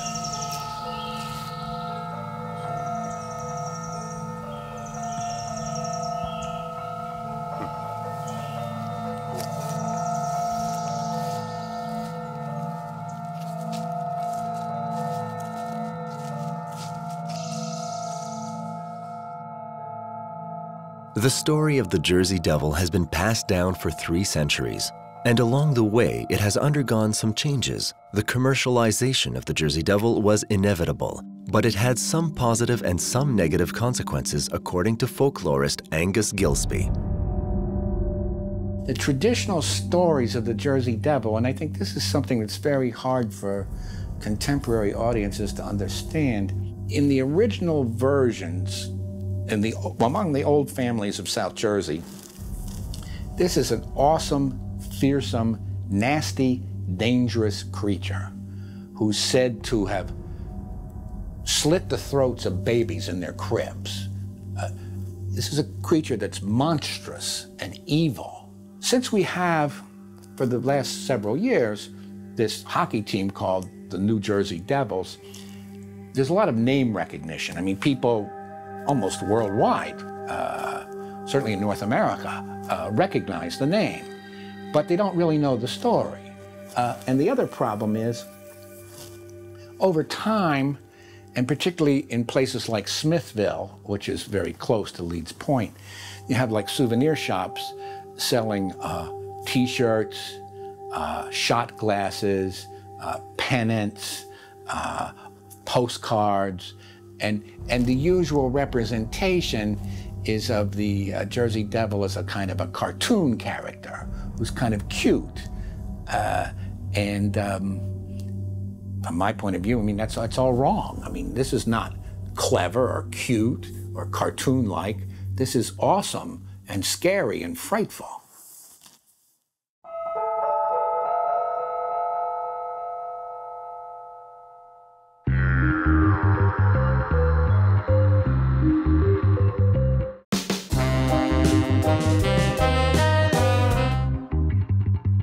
Once feared, today the Jersey Devil is celebrated.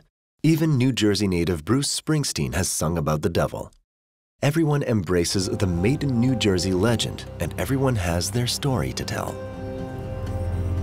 And I was a kid riding a bike down there one time. My dogs were with me, the dirt road back there in Kings Highway. And something came out of the woods, made a noise. My dogs like chased it through the woods. They were barking and all this stuff. I don't know what it was this day. But I've hunted all around here all my life. And you just hear all the Jersey Devil stories, and then I'd be in the woods, you'd hear some screaming. People said, it's just a fox. But I don't know what it was. I'm 49, and I've been told this stuff since I was little. Who knows if it's true? I mean, I sort of believe it. It's like Bigfoot. I believe in Bigfoot.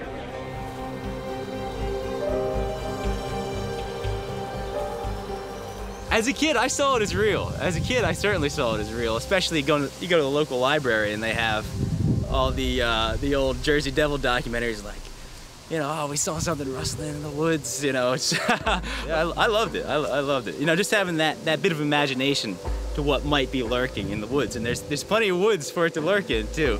I talk about it all the time. I talk about it anybody that'll listen, pretty much. So, well, I have plenty of relatives that have claimed that they've mostly heard the Jersey Devil, something rustling in the bushes. I think it's usually probably just a deer screaming, but I like to believe them when they say they heard it. But even those who believe in the monster don't necessarily think it's dangerous or means to harm anyone. I just think he's scared, and I think he's lost and doesn't know where he belongs. And maybe he just wants to reach out, but everybody's so scared of him because he looks like what people would call a freak, not to be mean, but he doesn't look normal, and people get scared of that. And he's become the devil. If he was the devil, he would have killed people. Yeah. He would have attacked people. So I think devil's the wrong word for him. I think he's just one of our many wonderful people to add to Jersey. I asked Paul how in the world this thing is still alive if it was born in the 1700s. Because let's face it, come on, that's a long time ago. And he says it reinvents itself. The first thing I said, well, who does he mate with? I mean, there's no other monsters. Who does he mate with? But the thing is, it's there. It's really there. But he doesn't hurt anybody. That's the main thing. I think that's pretty cool. He's sort of like in limbo. He's roaming around and has no place to go. As a professional folklorist, It's my job to be a professional agnostic. I don't want to be too skeptical, and I don't want to be too gullible. Besides, when I'm interviewing people, I have to show respect. And if somebody believes in the Jersey Devil, I'm not going to disabuse them of that. I want to draw them out. And I think it's easy enough to find skeptics. It's harder to find true believers. And it's harder yet to find a true believer who will go public with her story.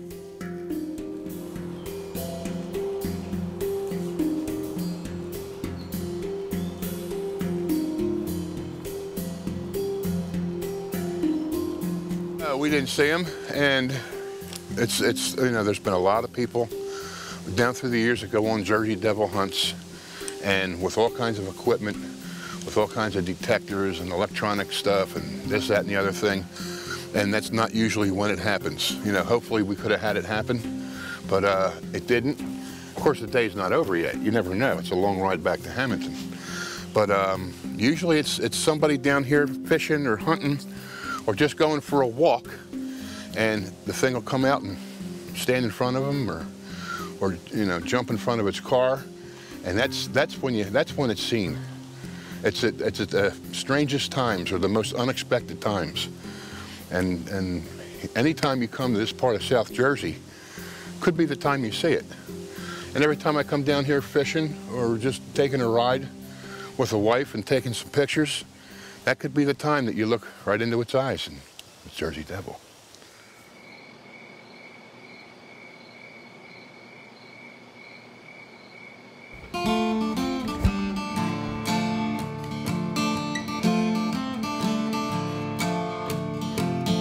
In the backwater marshes where the cranberries grow, the water takes on the color wine as it flows, and every evening the sun's fire drowns in the bay, and all the creatures that live here, they have their own special way, and I swear it's true, these Pine Barren Blues, the folks that live in the Barren, they have a story they tell. They say the old Leeds woman, she bore a child from hell. The night he's born, he took wings off and flew out into the night. They say you still hear him screaming when the conditions are right. And I swear it's true, these Pine Barren Blues.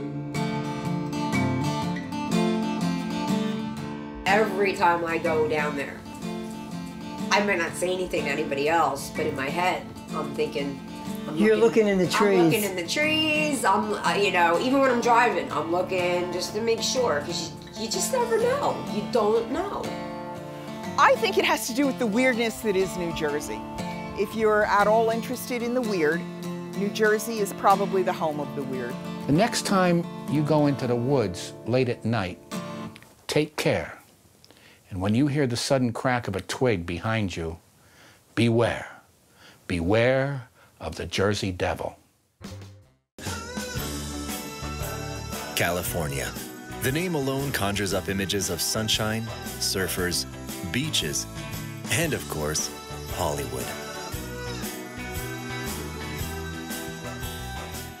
But further north, the scenery changes drastically. The beaches and sunshine of the south are replaced by lush forests, majestic mountains, and wild rivers. This region, with its 15,000 hectares or 37,000 acres of dense forest, attracts hikers, hunters, and fishermen from all over the world, eager to explore its natural beauty. One particularly scenic road connecting the towns of Willow Creek and Happy Camp takes travelers through a redwood forest with trees among the tallest on the planet.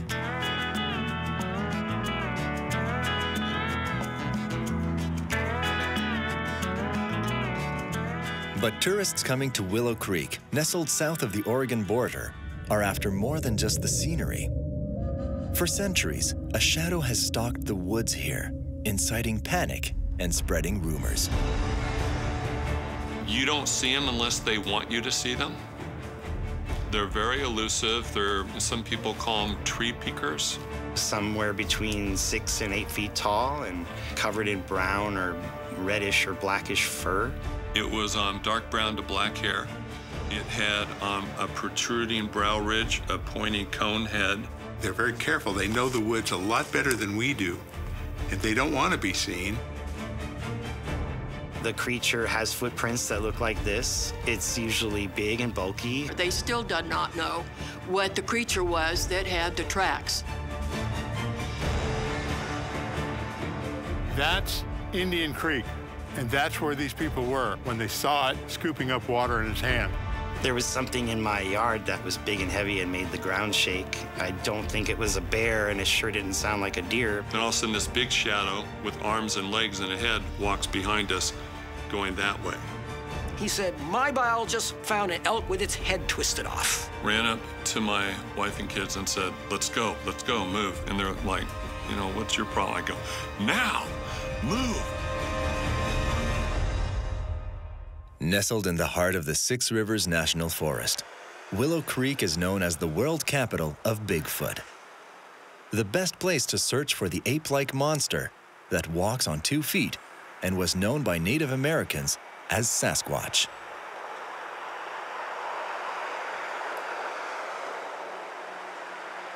Willow Creek is probably the most concrete base for Bigfoot.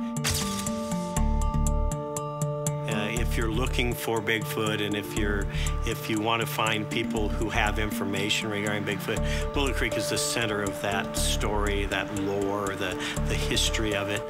We have many people in our community who have seen, heard, felt, smelled, found his dens. You know, you can find a lot of good stories about Bigfoot here in our town, and we have a lot of believers. Well, there's a variety of local legends, and there's a lot of local tradition that goes back quite a long time in the Hoopa Valley, and then north in the Yurok area, and then northeast in the Karuk area.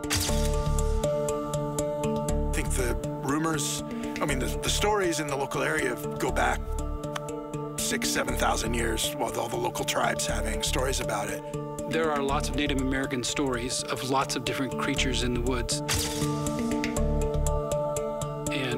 A Bigfoot-type creature is among those. There was a notorious history of a larger, hairier creature that lived in that area. You know, these cultures didn't have an image of an ape back in the early days. The more traditional members of the culture will probably tell you that it's a spirit of some kind, you know, not an animal at all. In their languages, they all had names that reflected physical beings. For instance, the White River Apache have a name for this thing that literally means big, hairy man. The Blackfeet in Montana have a name that means big feet. And they all have different understanding of what these are. The Dene, Navajo, in the Four Corners area, believe that the more often this being is seen, the closer we are to the end times.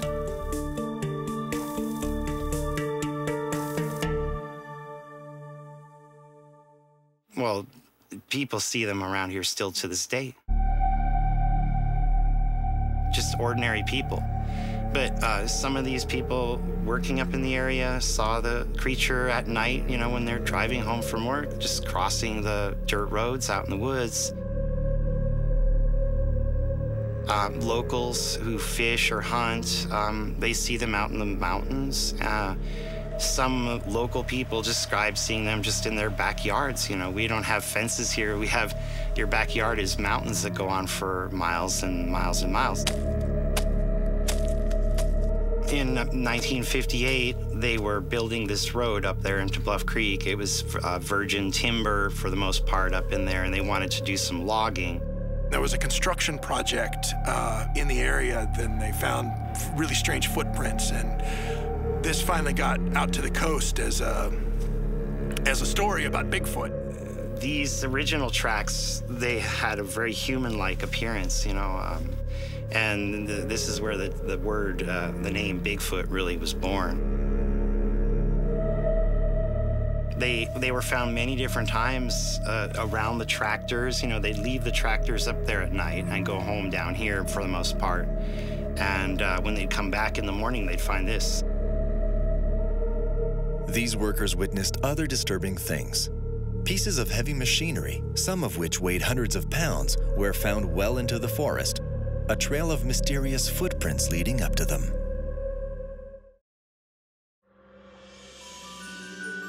Willow Creek is intimately linked with the Bigfoot legend, as anyone who has visited the town knows. The Bigfoot Books Library is a veritable goldmine of records, eyewitness accounts, and documented evidence. Its owner is happy to talk about the mysterious creature and shed some light on the mystery. There are these mystery primates pretty much everywhere across the world, through Central Europe, Asia, Siberia, the Himalayas, up and down the coast of Asia, all through the Indian subcontinent, into Africa, you know, South America. About the only place they're not really legitimately described is out on the islands of Polynesia, but I mean, out farther like Hawaii, but throughout Indonesia, there are plenty of these mystery apes. I am convinced that there's Bigfoot, and it's not only here.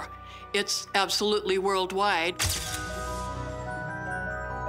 When we had, I think it was 2003 symposium, a Russian scientist came from Russia and brought books on their Amnesty, which is also a Bigfoot creature. And I met Heath, who was a publisher of a book called the Yowie in Australia. So they have a creature in Australia that's similar to the Bigfoot.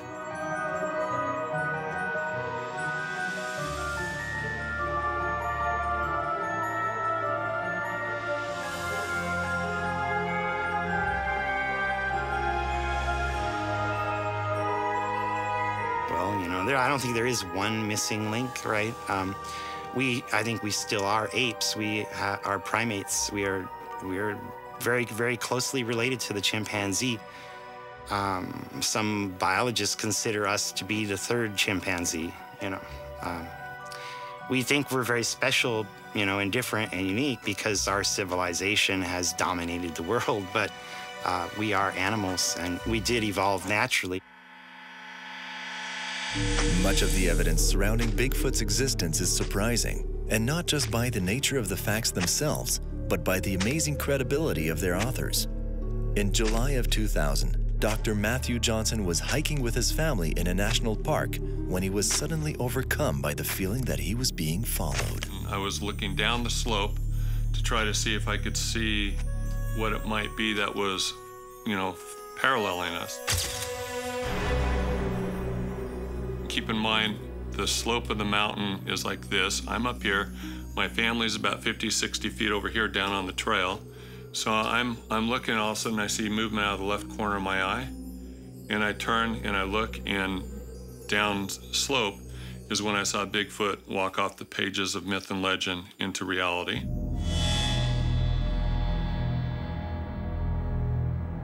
I was up the mountain, up the slope behind a natural blind. It couldn't see me. When I saw that, everything I knew about the outdoors, grew up in Oregon, lived in Alaska for 20 years, everything I knew, hiking, camping, fishing, a little bit of hunting, came crashing down.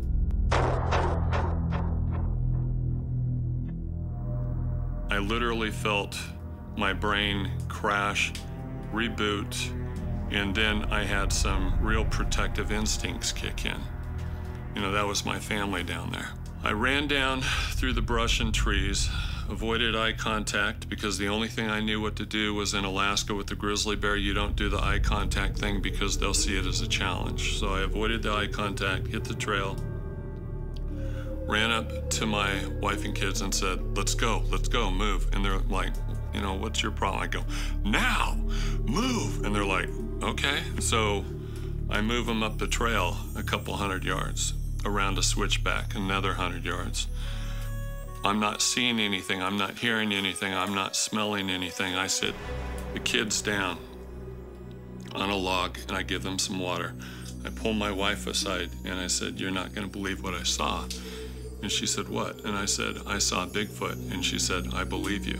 Immediately after this encounter, Dr. Johnson told his story to a park ranger who had no trouble believing it. But Matthew Johnson's troubling testimony is not the only one to be marked with a seal of credibility. Bob Schmalzbach is a retired Silicon Valley engineer and the former president of the town of Happy Camp's Chamber of Commerce. He's also a Bigfoot guru, having spent 7 years examining the possible evidence for its existence in collaboration with the University of Oxford. He operates a website compiling Bigfoot research. All over this place, we have sightings on not a routine basis. I have seen them using thermal imagers. I've seen them using night vision. I've been with people that saw them that because I'm usually the one taking pictures and whatnot, I wasn't fortunate enough to see them. I've had them photographed, watching me, photographing footprints, things like that. But because we always went out in a team, and I had my duties, and everybody else had theirs. This beach on the other side of Highway 96 is called China Point or China Flat.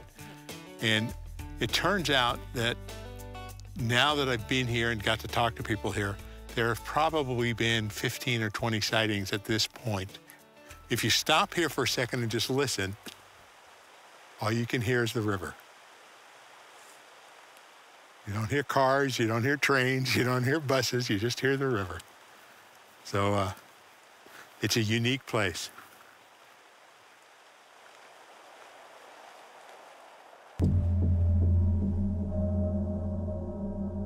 Bob returns to the exact spot where Bigfoot has repeatedly been surprised trying to cross a road. You could see the 25, this is a 25-mile-an-hour sign. You could see that from where it happened. So between it and that guardrail is where it happened.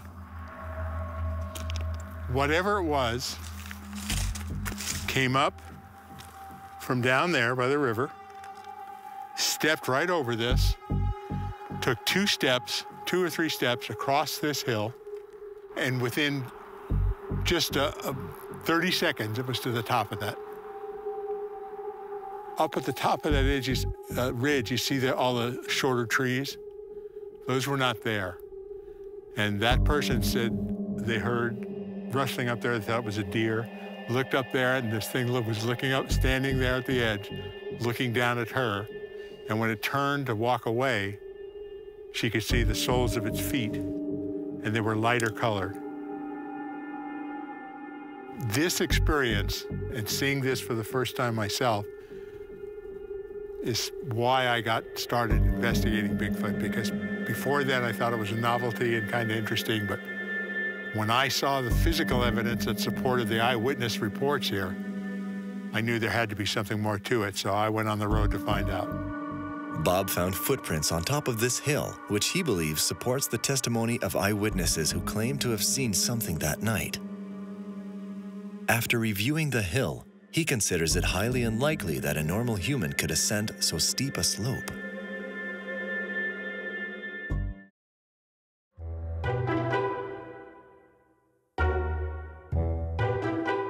The Bigfoot legend casts a wide shadow over Willow Creek. Fingerprints taken in the region and thought to belong to a beast are so numerous that a special annex was constructed for them in the China Flat Museum. In the Bigfoot room is predominantly casts from people that have taken tracks, like Al Hodgson, who's curator here, longtime friend of John Green, who was one of the early writers about Bigfoot, and other people locally that over the years have seen casts where they've taken a cast and brought in, and there's also some of the first articles written in the newspapers about having seen tracks, what were they, and that sort of thing. And it's just grown from there. Al Hodgson, who gave me this cast, he signed the back of it here. He's still alive here, just up on the hill. They found these tracks, and they just happened to know a fellow named Bob Titmus, who was a taxidermist in Anderson over by Reading here on Highway 5. And he had taught Jerry Crew how to make plaster casts. So Jerry Crew is seen in a photo in the Humboldt Times newspaper holding the track like this, you know, and that really made a big impression on just about everybody. So it hit the AP Newswire, and it went out all across the world.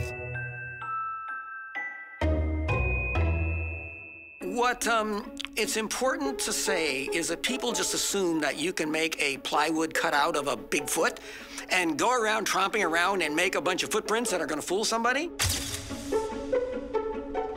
If you have bigger feet on your feet than your actual feet, then that's like snowshoes. Why would people ever have snowshoes? So that they don't sink into the snow.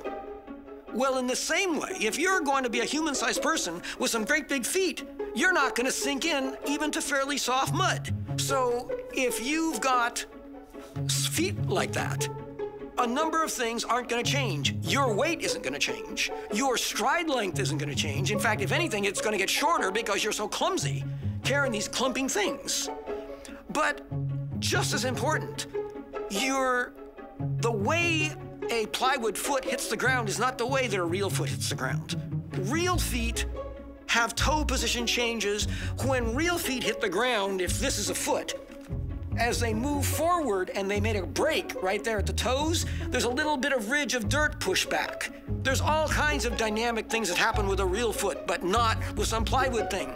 Richard Stepp is a professor of physics at the Humboldt University and one of the few scientists who dares to publicly admit that a Bigfoot-like creature could exist.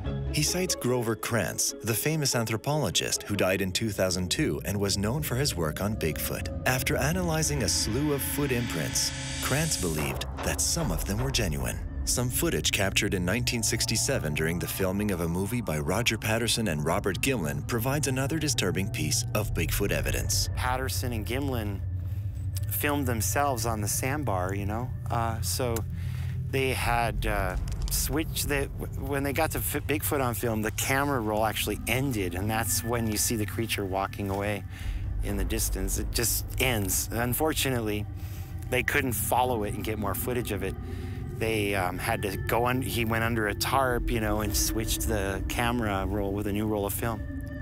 You know, a lot of people want to make Bigfoot into like some kind of big, glorious, fascinating, monstrous legend, you know, but if the truth is just a mundane, ordinary thing, that's more valuable to me than some big, tall tale.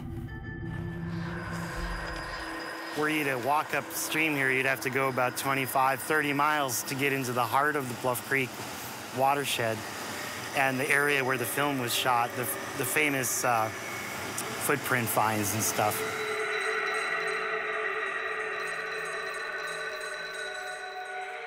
People talk about it wherever you go. And the history of it is just everywhere out in the landscape here, if you study it at all, you know. I can't help it because people tell me, you know, down at Aikens Creek, they found a footprint a couple years ago. And so people come in with their photographs of footprints and shadows in the woods that they think are Bigfoot. Many people consider this video captured at Bluff Creek to be definitive proof of the existence of Bigfoot. But the nature of the creature in the video remains an unsolved mystery. The family of one of the filmmakers, Robert Gimlin, tightly controls the film itself. But despite this restriction, the image in the center of the controversy can be found all over the internet. But the image is of extremely low quality. We tried to reduce the blur to better analyze it and perhaps get a sense of what really happened that day. But with the original version of the film unavailable, questions remained unanswered. Well, this is an image, the most famous one from the Patterson-Gimlin film from 1967 up in Bluff Creek.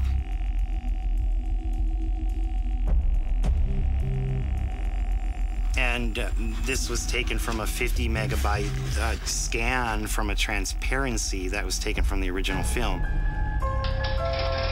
Most people who've seen the film and dismiss it as blurry, grainy, don't realize that there is this kind of quality of imagery. If you can see this, if we could just find that original film or get a published version of this out there, I think it would convince a lot more people.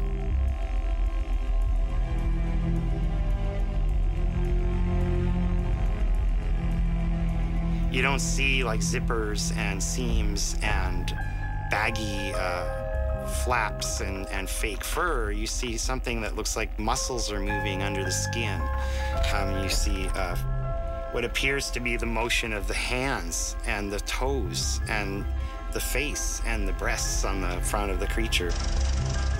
A man named Bob Hieronymus later claimed to have worn a monkey suit for the making of the film, but Patterson and Gimlin have always maintained that the scene filmed in 1967 was genuine. It looks pretty darn realistic. It's still not enough to prove that the creature is real. You know, for every person that believes that that's a real Bigfoot, there will be another who says that just looks like a man in an ape suit. I've had people come into the museum, two gentlemen from who knows where, dressed up in business suits, take one look at the picture of Patterson, which is on our wall as you come in the door, and one said to the other one, "Oh, you can see the face zippered on, and it's a guy in a costume." Well, if you look quickly at Patterson's film, it is a female Bigfoot. It is not a guy in a costume.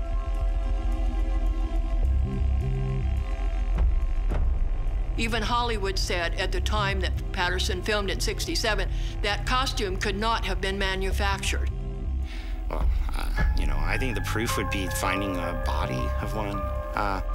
Hopefully, you know, not hunted down and killed, but something found along the highway, a piece of a body. There's these attempts now with genetics to prove it through DNA. Now, some people say that DNA evidence would suffice, but really, there's been no DNA evidence of it. The people have submitted hair fibers and all kinds of different things. There was recently a study published online by a veterinarian named Ketchum, who said, you know, we have this DNA evidence, and all she actually discovered was that there was genetic material of people, and then there were anomalies. But that anomalies does not prove there's Bigfoot. It just means that she found anomalies. You can find anomalies in all kinds of genetic material. Genetic analyses have been conducted on all kinds of materials attributed to a Bigfoot, but the conclusions usually reveal them to have come from bears or porcupines. Dr. Johnson still spends most of his time devoted to his Bigfoot passion, and to his mind, it has paid off. I'd put in about 10 years of being a die-hard aggressive researcher with all the high-tech equipment and never having any visuals or interactions.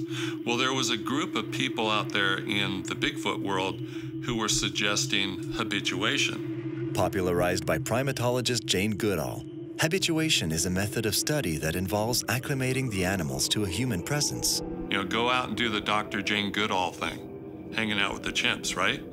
Well, I did that in this new area. It took them 5 years before they took food from my gifting bowls.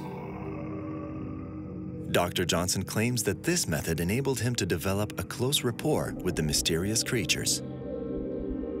Yesterday morning, I knew I was gonna be leaving to come here and film, and I had to pack up camp. And so I walked away to from the base camp to where the main bedding area is. And I stood on the flat area above where the main bedding area goes. It slopes, it's on the slope down the mountainside.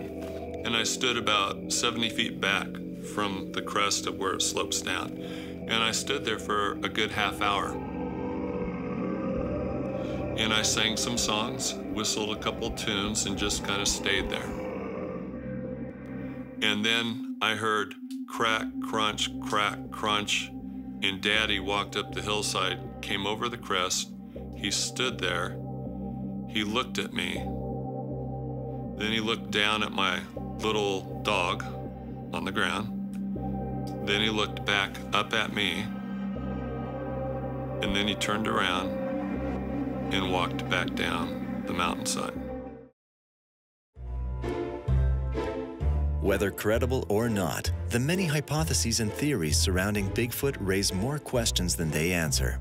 For some, the question to ask is not whether or not the witnesses saw something abnormal, but rather, what did they see? Everybody loves a good myth, and especially myths that are the best myths and the best science fiction is always those stories that are just a half a step away from reality. The ones that are truly outrageous, those are really difficult to truly believe. You can't sink your thinking behind that because it's just too outrageous. People love stories, and they love to believe in those stories. So I'm just kind of interested in the whole phenomenon, mostly about why people believe what they do. And in particular, this one, it seems to be so unbelievable to me. Carl Sagan said extraordinary claims require extraordinary evidence, and there is no evidence, but there are lots of extraordinary claims. You know, the nature of human perception is so fluid that you have to question everything that people say. You know, you can't even get a straightforward answer about a crime or a car accident. You know, some people will say the guy had a red shirt on, some say he had a green shirt on, and the memory is not reliable all the time. Nonetheless, I think you can still construct a possible creature out of these sightings. You have to be careful not to just be creating your own myth, you know, you're creating your own new legend. You want to be an honest investigator and hopefully not a deluded myth maker.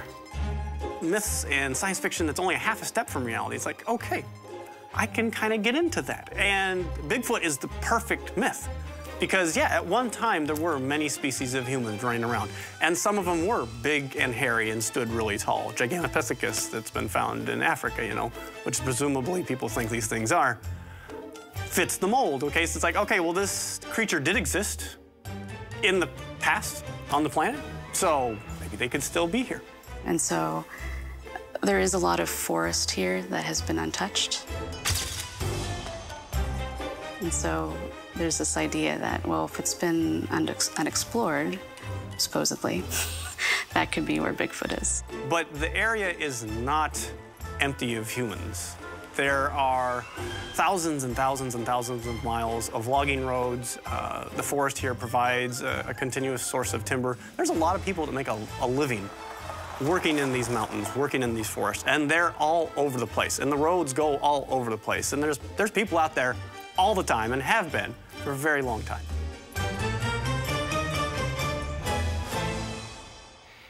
I know there's a natural tendency that humans have to see these kinds of forms out in the woods, you know, boogeyman or whatever strange ghostly forms. We tend to see ourselves out in the woods, especially in the dark when we're scared at night, you know. That's a common thing that goes back to childhood and the monster under your bed or whatever.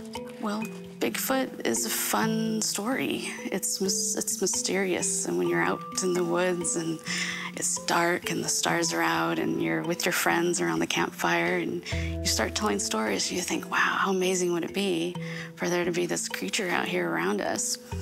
And people love that. You know, they love the legendary stories. Anyone who works in the woods will always tell you that there's certain times, you know, that the hair on the back of your neck will stand up, that you think you see something out of the corner of your eye. And we're animals ourselves as much as people don't want to admit that. And so we have survival skills that are deep inside our psyches. It helped us survive all of these many hundreds of thousands of years. And so when you move around in the woods, of course, sometimes you're like, what was that? I heard something. Especially if you're not used to working in or living in this environment and you're visiting. You're already off balance. You are already not seeing the things that you're normally used to seeing. And so you don't know what the triggers are to keep yourself safe. And so your imagination will be really heightened to keep you safe. And so every little clue that happens out there, a snapping twig, a tree branch, you know, moving in the wind. And then, of course, the large animals that we do have living around here, the bears, the elk, the deer, they make sounds. All of that will contribute to the fact that, wow, maybe I saw something. And off your mind goes to the races, you know, and especially with this pervasive myth of this large, hairy animal, you know, stomping around out there. You're, well, maybe that was Bigfoot. So my coworkers and I have said, oh, yeah, that was a Bigfoot day. Yeah, definitely, you know, saw something out there.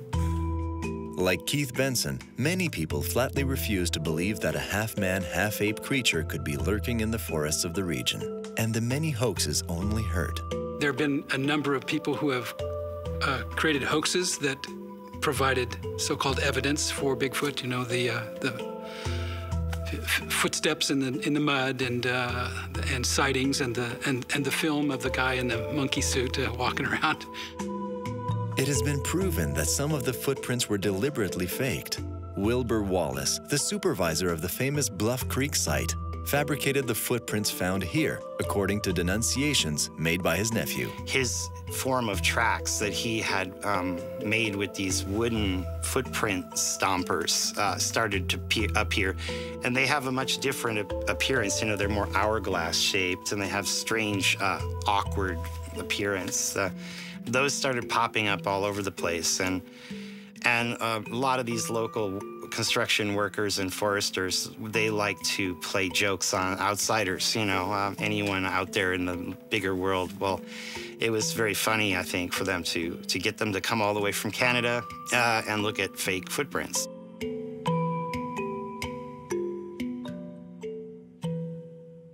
I think one of the aspects of the Bigfoot story is how many hoaxes there have been. And how easily it is to get Bigfoot believers to believe in the hoaxes. Some of the tracks that you find just look ludicrous, ridiculous, and a lot of them are probably from bears or, you know, they're just strange shapes in the ground. People have said they found prints, and it's been shown that they're bear prints. They're able to track it back to another animal, test the DNA, find out that it belongs to a different animal, one that we know existing. I mean, you find other ones that, I mean, what can you make of them, like this? This is claimed to be a juvenile Bigfoot track. A lot of people think, well, Bigfoot is so human that when they see human footprints in the mud, they think, well, this could be a Bigfoot track. And so then you get to the point where how do you know the difference at all, right? Anything that humans do could be claimed to be Bigfoot, you know. It's very problematic, especially when people really want badly to see Bigfoot or to prove Bigfoot. I think it lends towards the bending of evidence and interpreting things in favor of one's favorite hypothesis. Keith Benson is a wildlife biologist with enormous experience dealing with rare animal species. If Bigfoot really inhabits the forests of Northern California, nobody is better placed than him to discover it. These are presumably really large animals. So they're maybe 6, 7, 8 feet tall. If you figured out the weight, maybe 500, 600 pounds, really large animal. They should leave a really large impact on the environment that we can detect, where they're feeding, where they're bedding down, where they're, you know, wherever going through their daily lives. Either these things are super duper long-lived and they only mate every 100 years, or it's really unlikely that they could survive, or we're seeing the very last of them and they're about to go extinct. And then in my own profession, there's a number of endangered species that live in this area. And especially with the advent of new technology, we are detecting increasingly rare animals pretty easily. Even small carnivores that are only, you know, a foot or two long, only weigh a few pounds, and there's less than 100 of these things. And we're able to detect them because we use photo traps and detection gear that allows us to find these extremely rare animals. In none of those surveys, of which there have been hundreds in this region, have we ever picked up a Bigfoot sighting in any of our studies? Never, never. And so it's like, if I can find an animal of which there's only less than 100, they are only a couple feet long, and they exist in this area of thousands of square miles, if I can find them, why can't I find an 8-foot tall, 700-pound primate?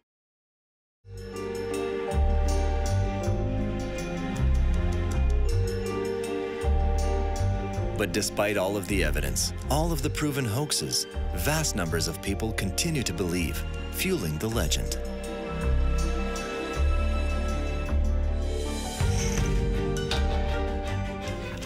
The more I look into it, the more convinced I become, or at least the more convinced I am that all of the theories of the hoax are wrong. And you have to look at it, I think, as a broader picture. Almost everybody in every state in the Union has had an episode of one kind or another of Bigfoot.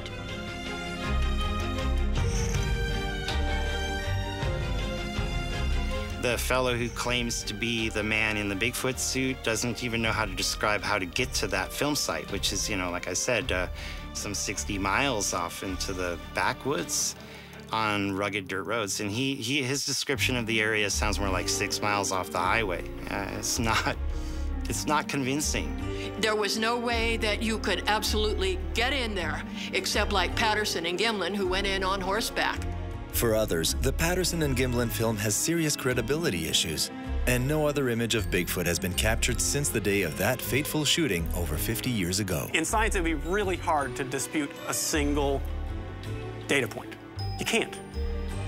And all you can do is go, okay, well, you made an observation. Great. Let's go see if we can do that again, and again, and again, and again, and get a solid base of evidence to prove the existence of this animal. The ultimate problem with the film clip is, again, like I said, we haven't gotten other images in decade after decade of thousands and thousands of people running around out there trying to find more evidence of Bigfoot. While many doubt the existence of Bigfoot, the believers have come to romanticize their faith, associating it with nature and freedom of spirit.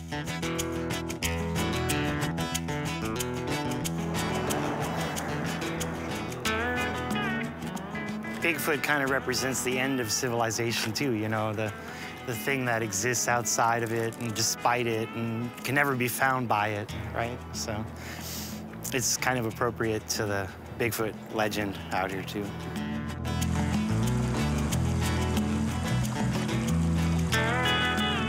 All summer long, there's groups of people going back up in the woods back there looking for Bigfoot.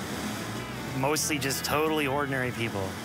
You would not know them from Adam or Eve or anybody, Joe Sixpack or whatever, you know.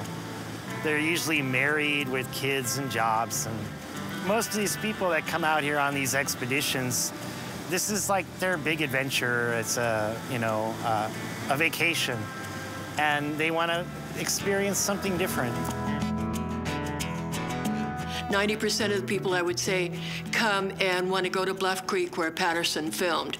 So starting in the beginning of May, when we have sunshine clear through summer, it's a steady procession up to Bluff Creek and to where Patterson filmed, or where they think Patterson filmed. You know, through the years, we had people call up and say, we're coming from Ohio, and how big a bore of a rifle do I need to shoot this thing? How big is it? And so we've had every spectrum. I've had people visit. I had a young man and his wife come on their anniversary from Pennsylvania, where they had saved the money to come. He had a Bigfoot tattoo that went from his knee to the top of his hip, and he had thought about Bigfoot all his life from his youth and could hardly wait to get here and to go out to Bluff Creek and to explore that area and to look for Bigfoot. While the real Bigfoot continues to elude his admirers, his image is everywhere in the village of Willow Creek, from storefronts to park entrances, and he is the reluctant star of annual festivals. Despite his shy nature, it has not prevented him from appearing on all kinds of merchandise. The biggest festival or parade centered around Bigfoot would be the one in Willow Creek. It's Bigfoot Days. It just happened a few weeks ago for this year. And you have people dressing up as Bigfoot, and you have, I mean, half the town is dressed as Bigfoot.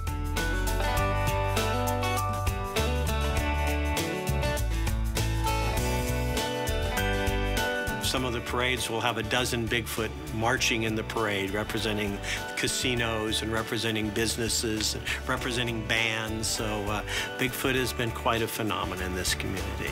I've twice been the Grand Marshal of Bigfoot Days parade, so I'm certainly a party to enjoying Bigfoot.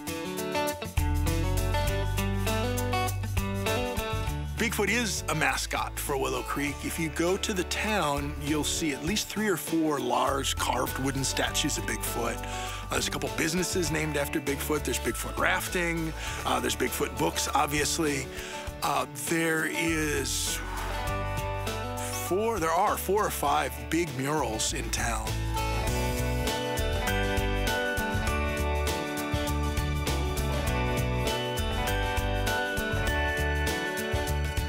I think it's really fun to think that there's some big, hairy, human-like thing running around out there. I mean, what a wonderful story that is. And that, I know, makes people happy. It gives them joy that there's this mystery out there. Wow, there's this extraordinary other species of human wandering around out there. It gives people hope. It gives them happiness. It's a wonderful sense of mystery. That, you know, we haven't conquered every single square inch of the planet. There's still really wild, really weird things out there. All of that helps to propel the myth. Well, because I've been in these woods for a good part of my life, and I hunt and I fish and I travel and I see all of the animals that are out in these woods. If there were a Bigfoot, this would be the place for him to be. He certainly could exist and live a rather carefree life without being inhibited by man, because this is an immense country, and it's a steep, rugged country, and for somebody that wants to hide out, this is the place to do it.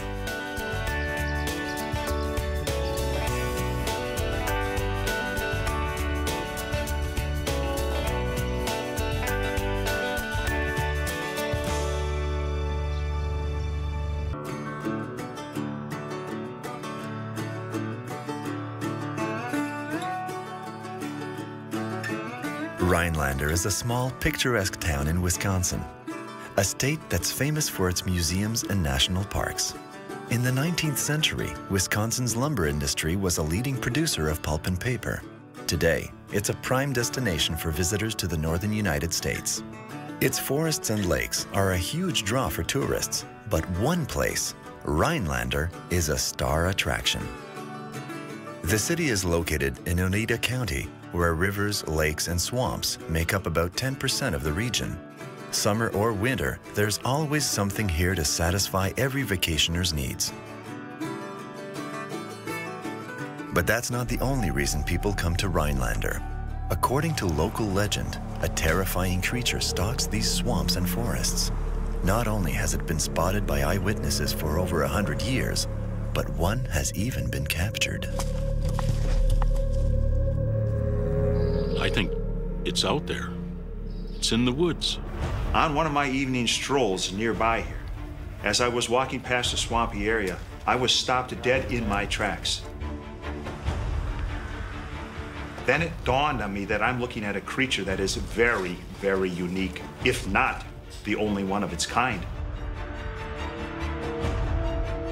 And there are even rumors early on that he ate human flesh. And as a little girl, I'll tell you, I seen him. I truly believe that I've seen the Honeg. It's black. It has horns up its back, big claws, a horn on its wrists.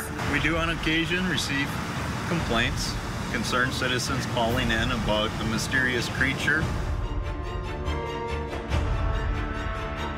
This object was coming closer, and here's these red eyes.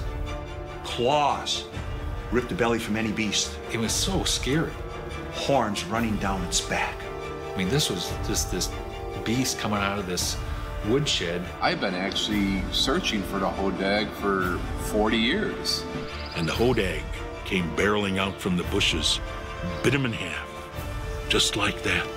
According to eyewitnesses, the hodag lives and hunts in deep, dense swamps. The habitat is so impenetrable and difficult to access, the creature has managed to avoid being captured. There are a lot of books written about the hodag. Most of them are somewhat historical about the hodag and the first discovery of the hodag, but all of them are going to have a chapter about modern sightings of the hodag.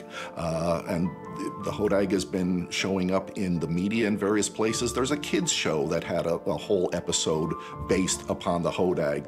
Eyewitness and newspaper reports describe a hideous creature with the head of a frog, the grinning face of an elephant, thick short legs set off by razor-sharp claws, dinosaur-like horns running down its back, and a long tail with spears at the end. According to people who have seen the beast, they also say its skin is either black or green. In the late 1800s, a lumberman named Gene Shepard claims to have captured one of the beasts and taken this photograph. But some say the black and white picture isn't very convincing. In 1896, supposedly, it's been said that Gene Shepard captured the hodag. And how did he capture it? He had a 10-foot bamboo pole. He had a huge sponge soaked in chloroform. And he managed to find out when the hodag was in its cave and worked his way up there with that sponge and that chloroform and got the hodag to go to sleep. Then he brought the townspeople out there, brought it back to his house and showed it for years and years, brought it around to county fairs and made money showing the hodag. Gene Shepard lived in Rhinelander. The climactic area, the geography, the geology of the area all lends itself to a creature such as the hodag thriving and existing here. He is 7 feet long. 7.5 feet long. We're reported about 12 to 1,500 pounds. So it's not something you could hide in the woods, but his camouflage has been, they say, very well. What exactly did Gene Shepard find in the Wisconsin woods that day? No other animal has been captured since, and no one has produced any evidence of a sighting. In spite of that, a legend is born. A legend confirmed everywhere one looks in Rhinelander, on postcards, in books, even in the local museum.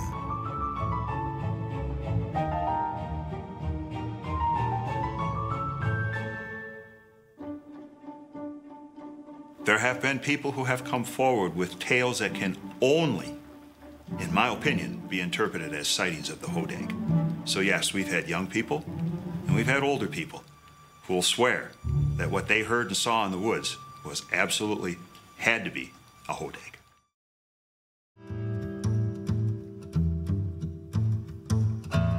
Every tourist who visits Rhinelander is encouraged to take a cruise on the Wisconsin River. Former Mayor Jerry Scheidel now captains the Wilderness Queen. From a dock in Rhinelander, he takes passengers on excursions up and down the scenic Wisconsin River. Captain Jerry recounts the natural and economic history of the region, but he also uses this opportunity to inject a bit of local intrigue, like hodag, the legendary creature documented near the turn of the century by lumberman Gene Shepard. Gene Shepard was the man who discovered the hodag, and he found that in the Great McNaughton Swamp, just north of Rhinelander. Now, the hodag was something that had never been found before. According to Gene Shepard, he first encounters the beast in 1893 in the McNaughton Swamp just north of Rhinelander. When he gets home, he sketches the creature, and his story is immediately picked up by the local newspaper. 3 years later, he returns to the swamp with several men to try to capture the elusive creature. It was a unique creature, and Gene Shepard decided he needed to make some money off of this creature he found, and so he started to show it at the county fairs right around the turn of the century, from 1800s to the 1900s, and he showed it there very successfully and actually made himself quite a few dollars doing it. However, Gene Shepard was a braggart, a drunkard, a womanizer, and he died broke and divorced. And he just didn't know how to handle his money. Right up until his death in 1923, Shepherd maintains he did encounter and capture a hodag. Jerry carries on the hodag tradition with today's paying customers, but he adds his own personal touch to the legend.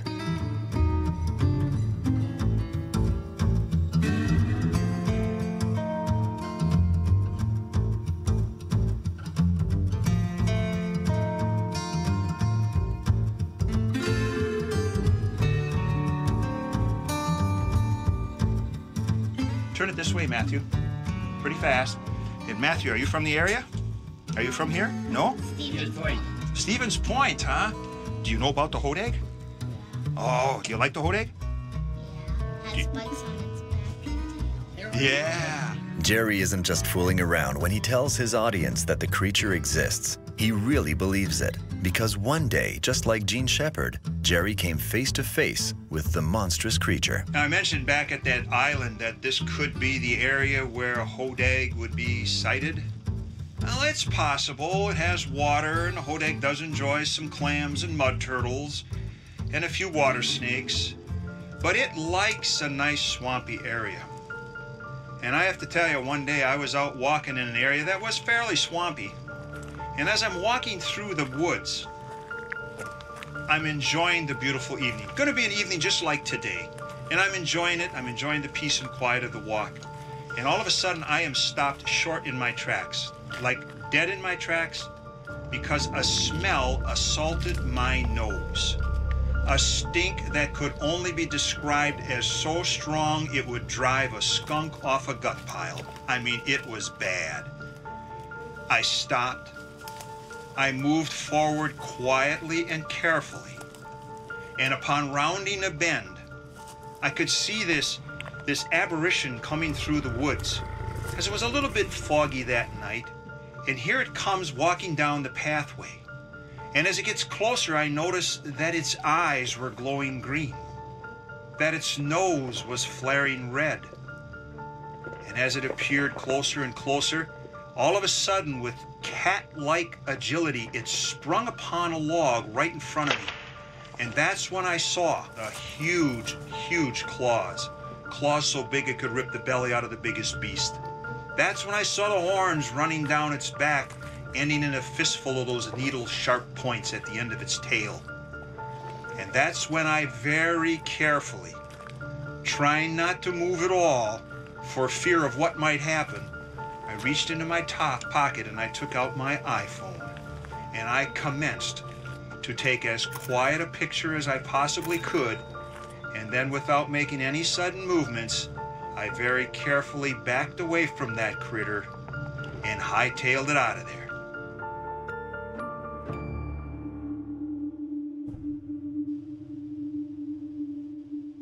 Jerry Scheidel and Gene Shepherd aren't the only ones claiming to have encountered the hodag. One day, a young girl named Desiree French has a similar experience in the forest near Rhinelander. I enjoy walking in the woods. It's a sense of quietness. I don't know. I like to see what all can pop out when you're just sitting there. Well, it was nice and sunny out. It was around dusky, though. I got done with supper and I didn't have any homework, so I decided to go down there and sat up in my favorite tree like I do any other time. And I saw him. He was black, very black, lots of spikes going. He had 2 on his head and then at least 15 going down to his back and quite a few on his tail. The claws were, I don't know, probably about that big on each paw.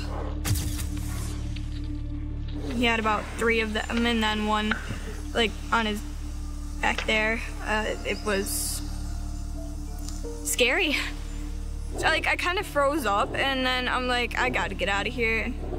I know that there have been a few bears down there, so when I hopped out of the tree, I wanted to make sure that what I saw was correct, and when I went down there, it was definitely a hodag. Flaring red nostrils, the stench was horrendous, and I knew what I saw and I ran.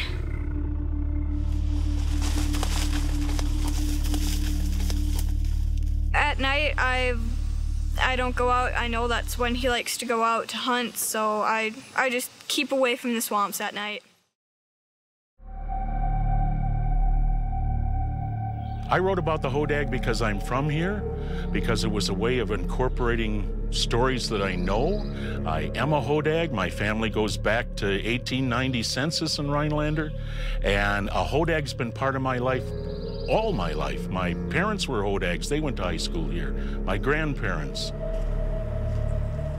I use everything. I take the bare bones of the hodag story and add things that could be true. We have a story about the funeral of Shorty Matusak. There's not too many stories known, true stories about what happened to some of the victims of the hodag, but Shorty Matusak was a victim of the hodag. He was a fireman on the train, and the train used to stop at a little town called Roosevelt on the north side of the Moon's Chain.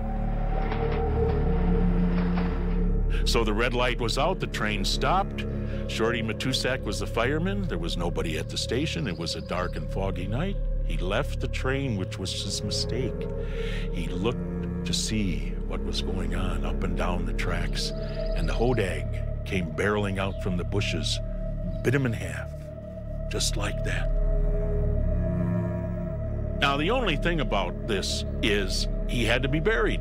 And, of course, Father Himmelsbach had to come and say, okay, we can have an open casket, but it's not often that you have the bottom of the casket open. Of course, that's all that was left to Shorty was the bottom. So they tacked a little satin curtain at the top so you couldn't look in there. And he wore new shoes, and everybody came to the funeral of Shorty Matusak, bitten in half by the hodag.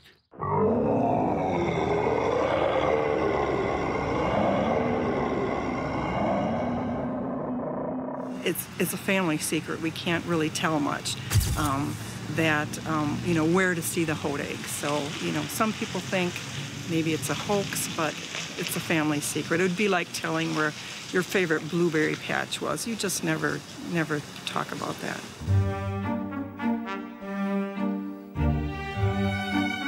Rod Umlauf is a nature artist who has spent years painting the Rhinelander hodag. But they aren't just products of his creative imagination. Rod has actually seen the strange creature that inspires some of his canvases. Our family would come up to northern Wisconsin. We'd have campfires at night. We'd be camping or staying in the cabin. And my uncle, he loved to tell ghost stories. I mean, he was the type to tell us a really scary story and then take us to a cemetery and make us walk through the cemetery. So there's this noise in the woods, and this object was coming closer, and here's these red eyes.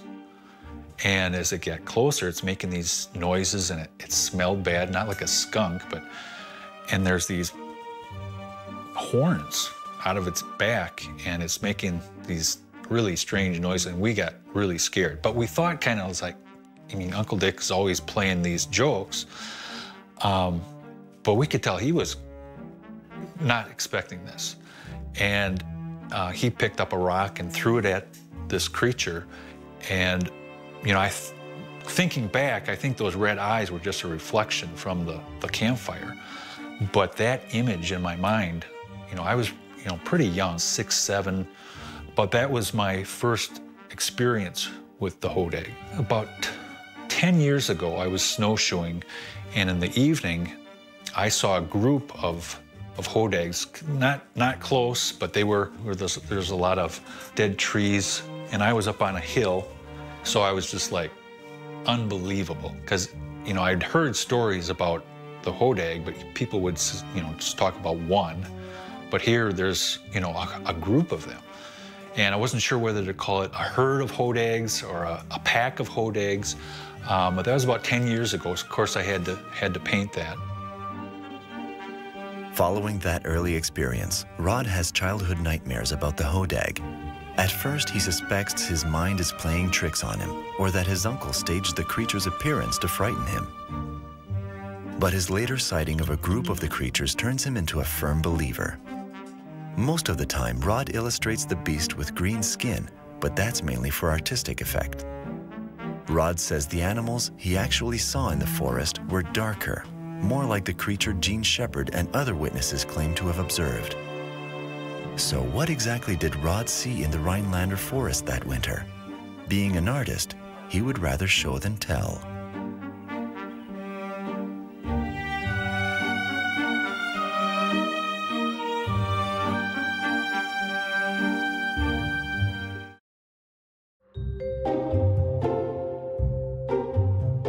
It seems that in Rhinelander, everything revolves around the hodag.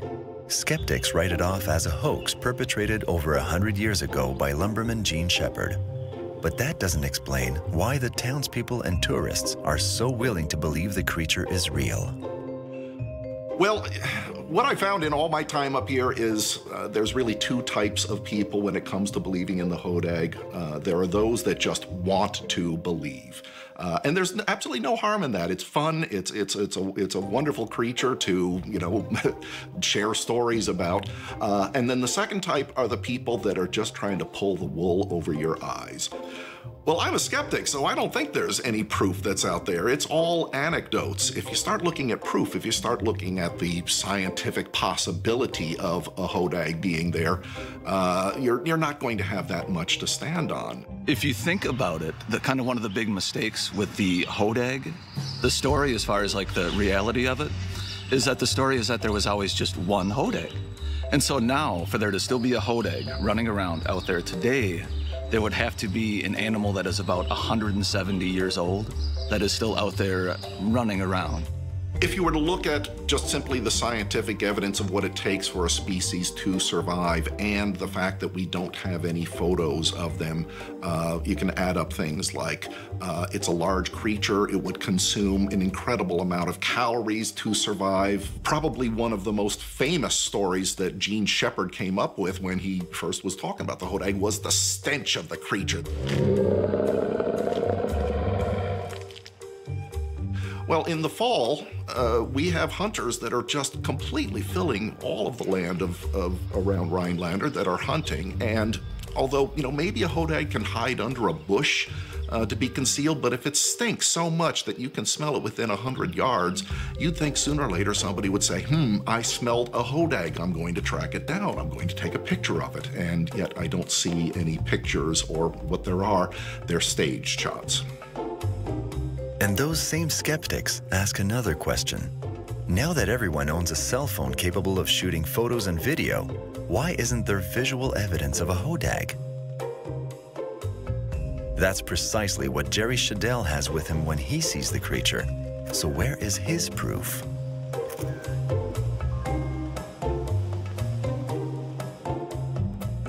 Alas, upon getting home, my battery was dead. While I'm searching for the charger, my cats decided to use the phone as a kickball, and they shattered it beyond belief. But I did see it. It is real. And I only had one cocktail. You'll find some pictures that Gene Shepherd himself took of the hodag, of townspeople standing around attacking the hodag and so on. But you know, it's a pretty stiff-looking creature. It seems to be taxidermically perfectly sitting there. So I'm not sure how much you really want to take this seriously. He was the prankster. He was the father of this great prank. And so I doubt whether he would have admitted exactly that it was a hoax. But certainly there have been a number of stories that have uncovered it, you know. The more you look into Gene Shepherd, the more you're going to find that this guy loved to play pranks. He was a jokester. He was, you know, a remarkable man. He was a very good surveyor of timber, a great talker and a great storyteller. But he's also one of these people, and we all know one of these people, where you can't tell if half the stories that they're telling are really true. Gene Shepherd was a prankster, a jokester, and he liked to brag, but he also liked to promote the area he was in. Forestry has been the main source of income for the area. Perhaps lumberman Gene Shepherd invents his story to revitalize local industries as the forests are being overharvested. Or perhaps Shepherd sees the hodag as an opportunity to line his own pockets with a lucrative sideshow at the county fair. Whatever his motives, today he is hailed as a crafty visionary who replaced a failing economy with a tourist boom. Shepherd could never have imagined that the legend of the monster he likely invented would transform his hometown in ways that no one could have predicted. He came upon the idea of trying to pull a great joke, a big joke. He would always dabble in little ones, but he wanted to pull a giant one. And so he came up with this creature. And he designed this creature in his head. Then he had somebody actually build a creature for him out of cow horns and cow hides. And he got a very strong smelling liquid from the rendering plant in the area.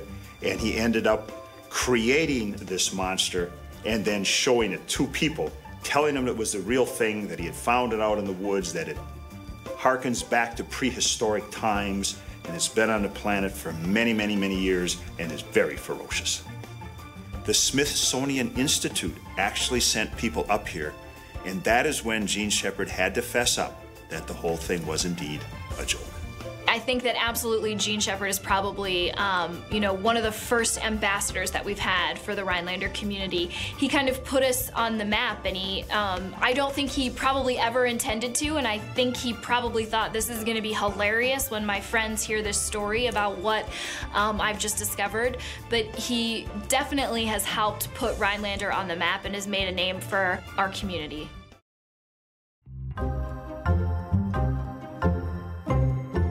Rhinelander looks a lot like any other small town dotted throughout the American Midwest. But it doesn't take very long to realize that this one has its very own distinctive local character. It's everywhere you look. Hodag may be a myth or a hoax, but in the town of Rhinelander, the creature seems to tower over everything.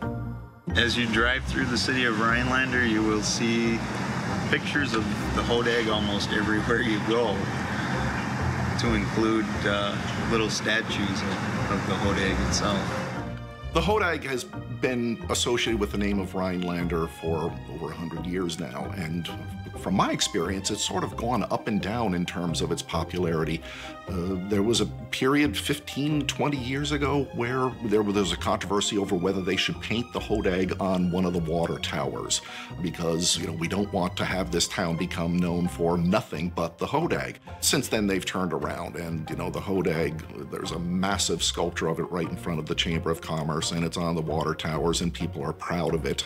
And it's absolutely a draw to the tourists, because it's the lore of a bygone era, of the lumberjack area that's only 100 years ago or so, that really was what this town and most of northern Wisconsin was built on. People come here to Rhinelander, and when they come here to Rhinelander, one of the first things they do is stop at the Chamber of Commerce, and they take a picture of themselves in front of the giant Hodag, which is one of the main attractions for Rhinelander, and does bring people here because they want to see what is this myth of the Hodag, this story of the Hodag. How did it develop? Where was it kept? How was it captured? And of course, they need to have a picture of it.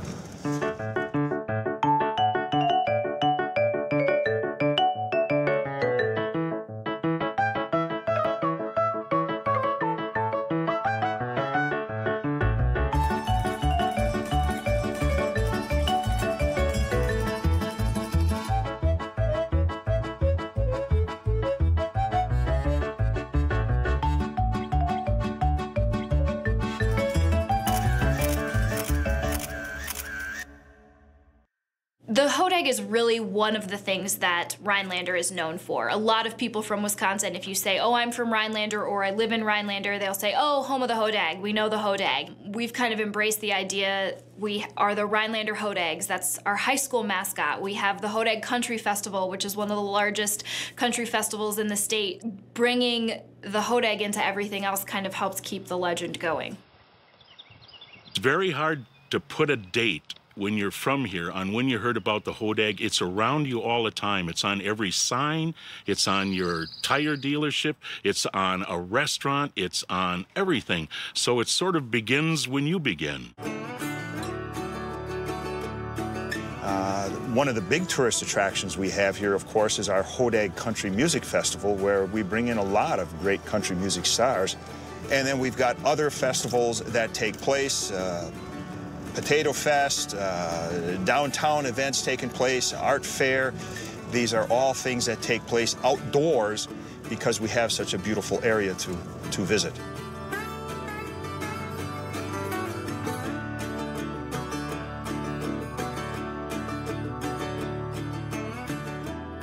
Now we're going to go over to Pioneer Park, which contains the Logging Museum.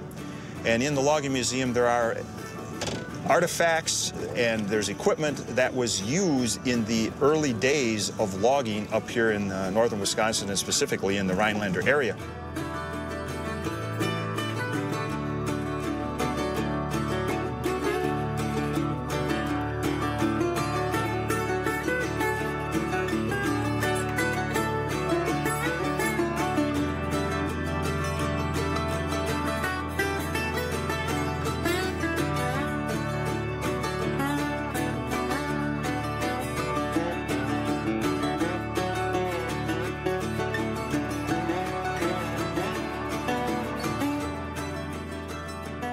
The county fair and the Hodag share a history, and here we are in 2013, and the Hodag is back at the county fair. Welcome to the world-famous Hodag Exposition. And it's a popular show at the county fair. So full circle, 110 years, 120 years later, the Hodag's back in town. Who's here to see the Hodag? Yeah! All right. Gene Shepherd's hoax has evolved into one of the local county fair's star attractions. It's at events like this that Gene Shepherd first displayed his fearsome beast to anyone willing to pay a dime for a peep. Jerry Scheidel has revived this tradition with his own slapstick reenactment for an appreciative audience outside the Rhinelander Museum. When Jerry first came up with his sketch, or actually a reenactment of Gene Shepherd talking about the Hodag at the original Oneida County Fair, he performed that at the latest Oneida County Fair 1 year ago, and it was a smash hit. If we were to look at a Hodag's heart, it would be black. That's how evil and sinister this creature is. People just love the performance. They love the thrill of we're going to see a Hodag. Jerry is a great actor, and he really knows quite a bit about Gene Shepherd, and I think he's captured sort of the showmanship, the P.T. Barnum quality of Gene Shepherd. So, people loved the show. They were flocking. In fact, I think for their final performance of it, they had a couple hundred people that they didn't even fit into the tent where they were performing it. They had to open the flaps. During the reenactment, we have the carnival barker who's out there trying to sell a particular product. In this case, Hodag Magic Elixir Water. Madam, 1 bottle of Hodag Magic Elixir Water for your husband, and you'll have a new boost in the boudoir. Yeah. I'll take one of those. And then we segue right into a little bit of a story about how the Hodag was discovered and a little bit of a description of the Hodag in a humorous manner. Jerry's show was very interesting. I've never really seen anything like that. Just normal. Okay. A little help here. And I don't know, it was kind of strange at points.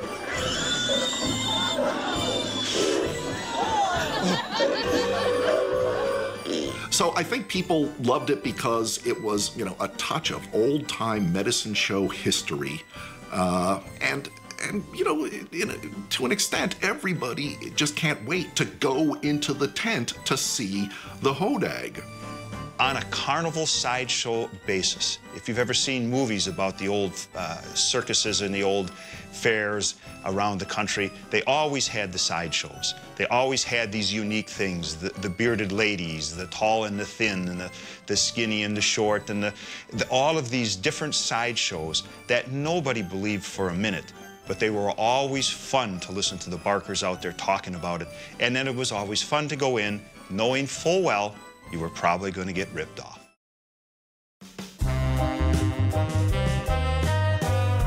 Saws and our lunches. But there's Hodags here in town, too. Why, this morning someone took my eyeglasses. I think it was a hodag. The Rhinelander area is... A few years ago, we used the hodag hunt for a marketing campaign, and Chris Dries was one of our hodag hunters, and we did television commercials based on the different places that you can find the hodag. The hodag is very well known for stealing golf balls, for example. And so we went hunting for the hodag on the golf course. The hodag also loves fresh fish, especially fish from the end of your fishing line. So if that big one ever gets away, it's not really that the big fish got away. The hodag is, you know, out for a swim and took it from you. Chris will definitely take you out hodag hunting, and he's probably one of the expert hodag hunters we have in the area. And the fun thing about it is if you can get a hold of him and he happens to be free, there will be no charge, and he will take you to those places in the woods, in the water around town where the hodag is best known to be spotted, and you have the best chance of finding him.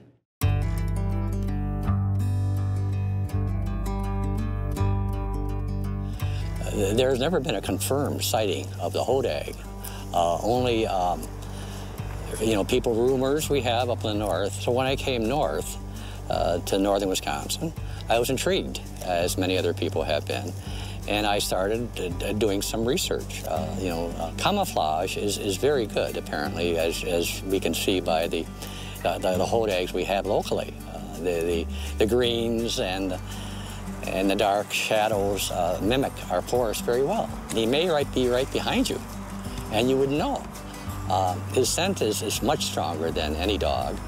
It's reported. So when you look for the hodag, you have to wash your hands very carefully, very, very carefully, and you have to take a breath mint, because they will smell your breath of a human well over a mile away. So that's probably one of the reasons no one actually has seen the hodag.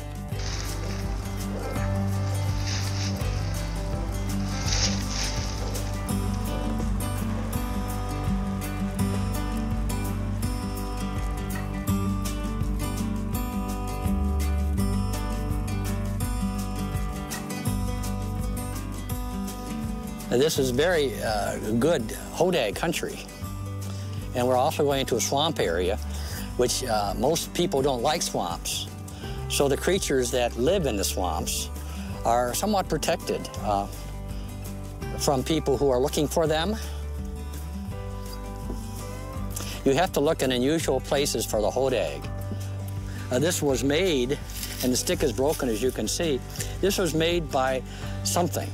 You know, whether it was a hodag or dug by a bear, but it was dug for a reason. This is very important because they may have been here looking for roots.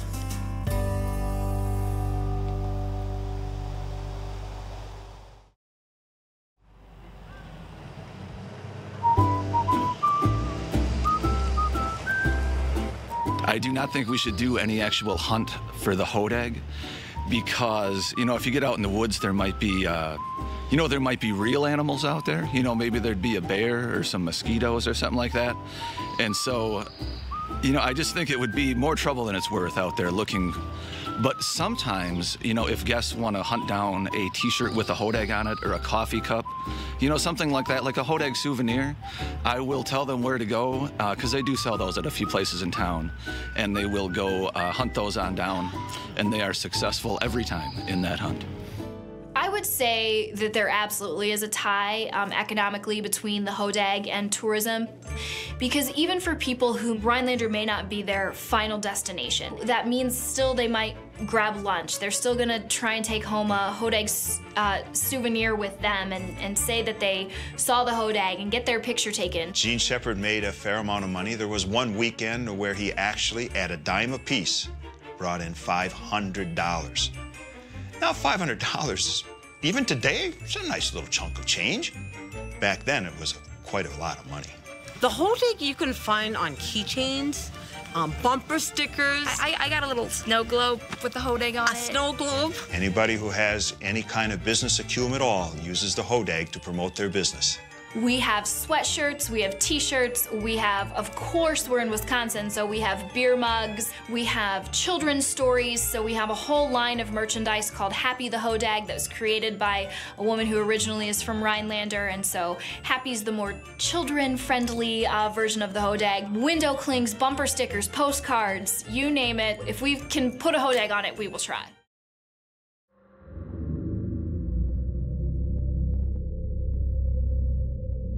Gene Shepherd discovered a very evil, sinister, ferocious animal that just stunk to high heaven. Over the years, in order to adapt and adopt a mascot to the current times, it had to be a little more friendly.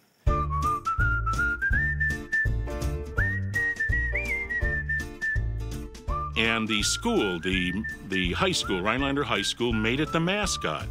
And that was the beginning of a lot of changes with the Hodag, because the Hodag was a real monster before that. You wanted to scare people with the Hodag.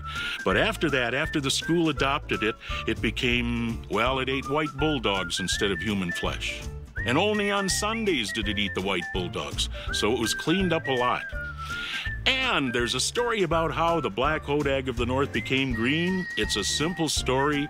The Rhinelander High School had green football uniforms. They repainted the Hodag. It was a terrible thing for the poor beast. Growing up here in Rhinelander, the Hodag was always part of our family, and we are all very proud of it. It's grown and grown, the support for the Hodag. It's just been wonderful. So it turned from black to green, and from ferocious and evil to a little more likable. Hodag isn't the only bizarre hybrid creature that supposedly inhabits America's forests. The Jersey Devil is believed to be a cross between a kangaroo, a bat, and a goat. And the jackalope is half rabbit, half antelope. But the Hodag is the only creature that's been caught and only one of a handful to have captured the public's imagination and interest. We do get asked quite frequently if people were gonna go out and if they were gonna look where they might take the kids and what kind of fun things they could do while looking for the Hodag. We've been coming up here for years trying to find one. Yes, we have not seen it. We've been hunting for them. Yeah. I've also actually seen the Hodag used as a parental tool in that they will tell their children, you know, you might want to watch out and behave and stay in the tent if they're camping tonight because the Hodag could potentially, you know, sneak out of the woods or climb out of the lake. And it's always great when kids' eyes get really large and they hear just what might happen when they don't listen to mom and dad.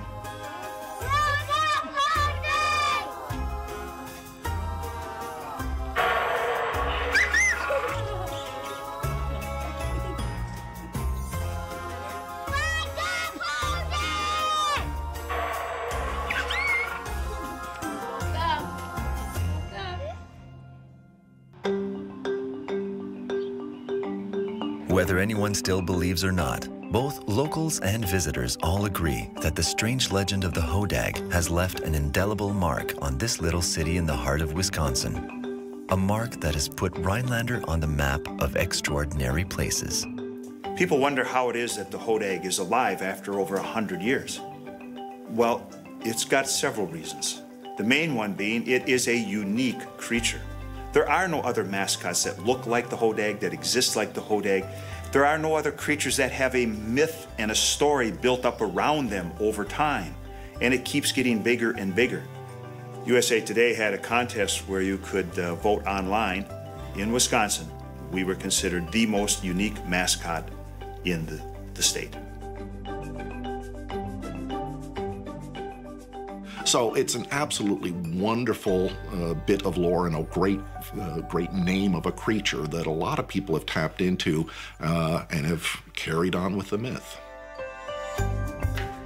The mystery of the Hodag is something that is just a lot of fun, and it's something unique, and it's not something that anybody else can say that they have. And so whether you believe or don't believe, it's a little bit like Santa Claus. I think, you know, kids will always believe in Santa Claus until they're told differently. So we treat the Hodag sort of the same way. hodag like gives us more pep. I mean, this makes the city cooler. I don't know. I'm trying to explain this. It brings recognition to the town of Rhinelander. Plus, then we can make T-shirts about it and sell it. I think it's a great initial hook. I think people really kind of get into it. I think that they come here, they enjoy it here, they have a great time, and the fact that there is no hodag at the end of the day really doesn't matter. It's as real as you want to make it, and kids love it. I mean, we have storybooks about it. They did a Scooby-Doo episode about it. So in Rhinelander hearts, it is real. It's real to all of us.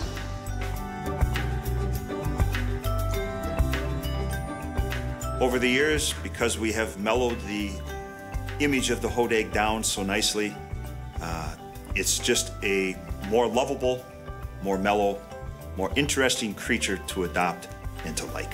And so people they've taken to it. If you want to believe, you'll believe, ultimately. It's fun. It's the whole mystique behind the creature, the hodag, the lore of the 19th century lumbermen, and if you want to believe, you're going to believe it.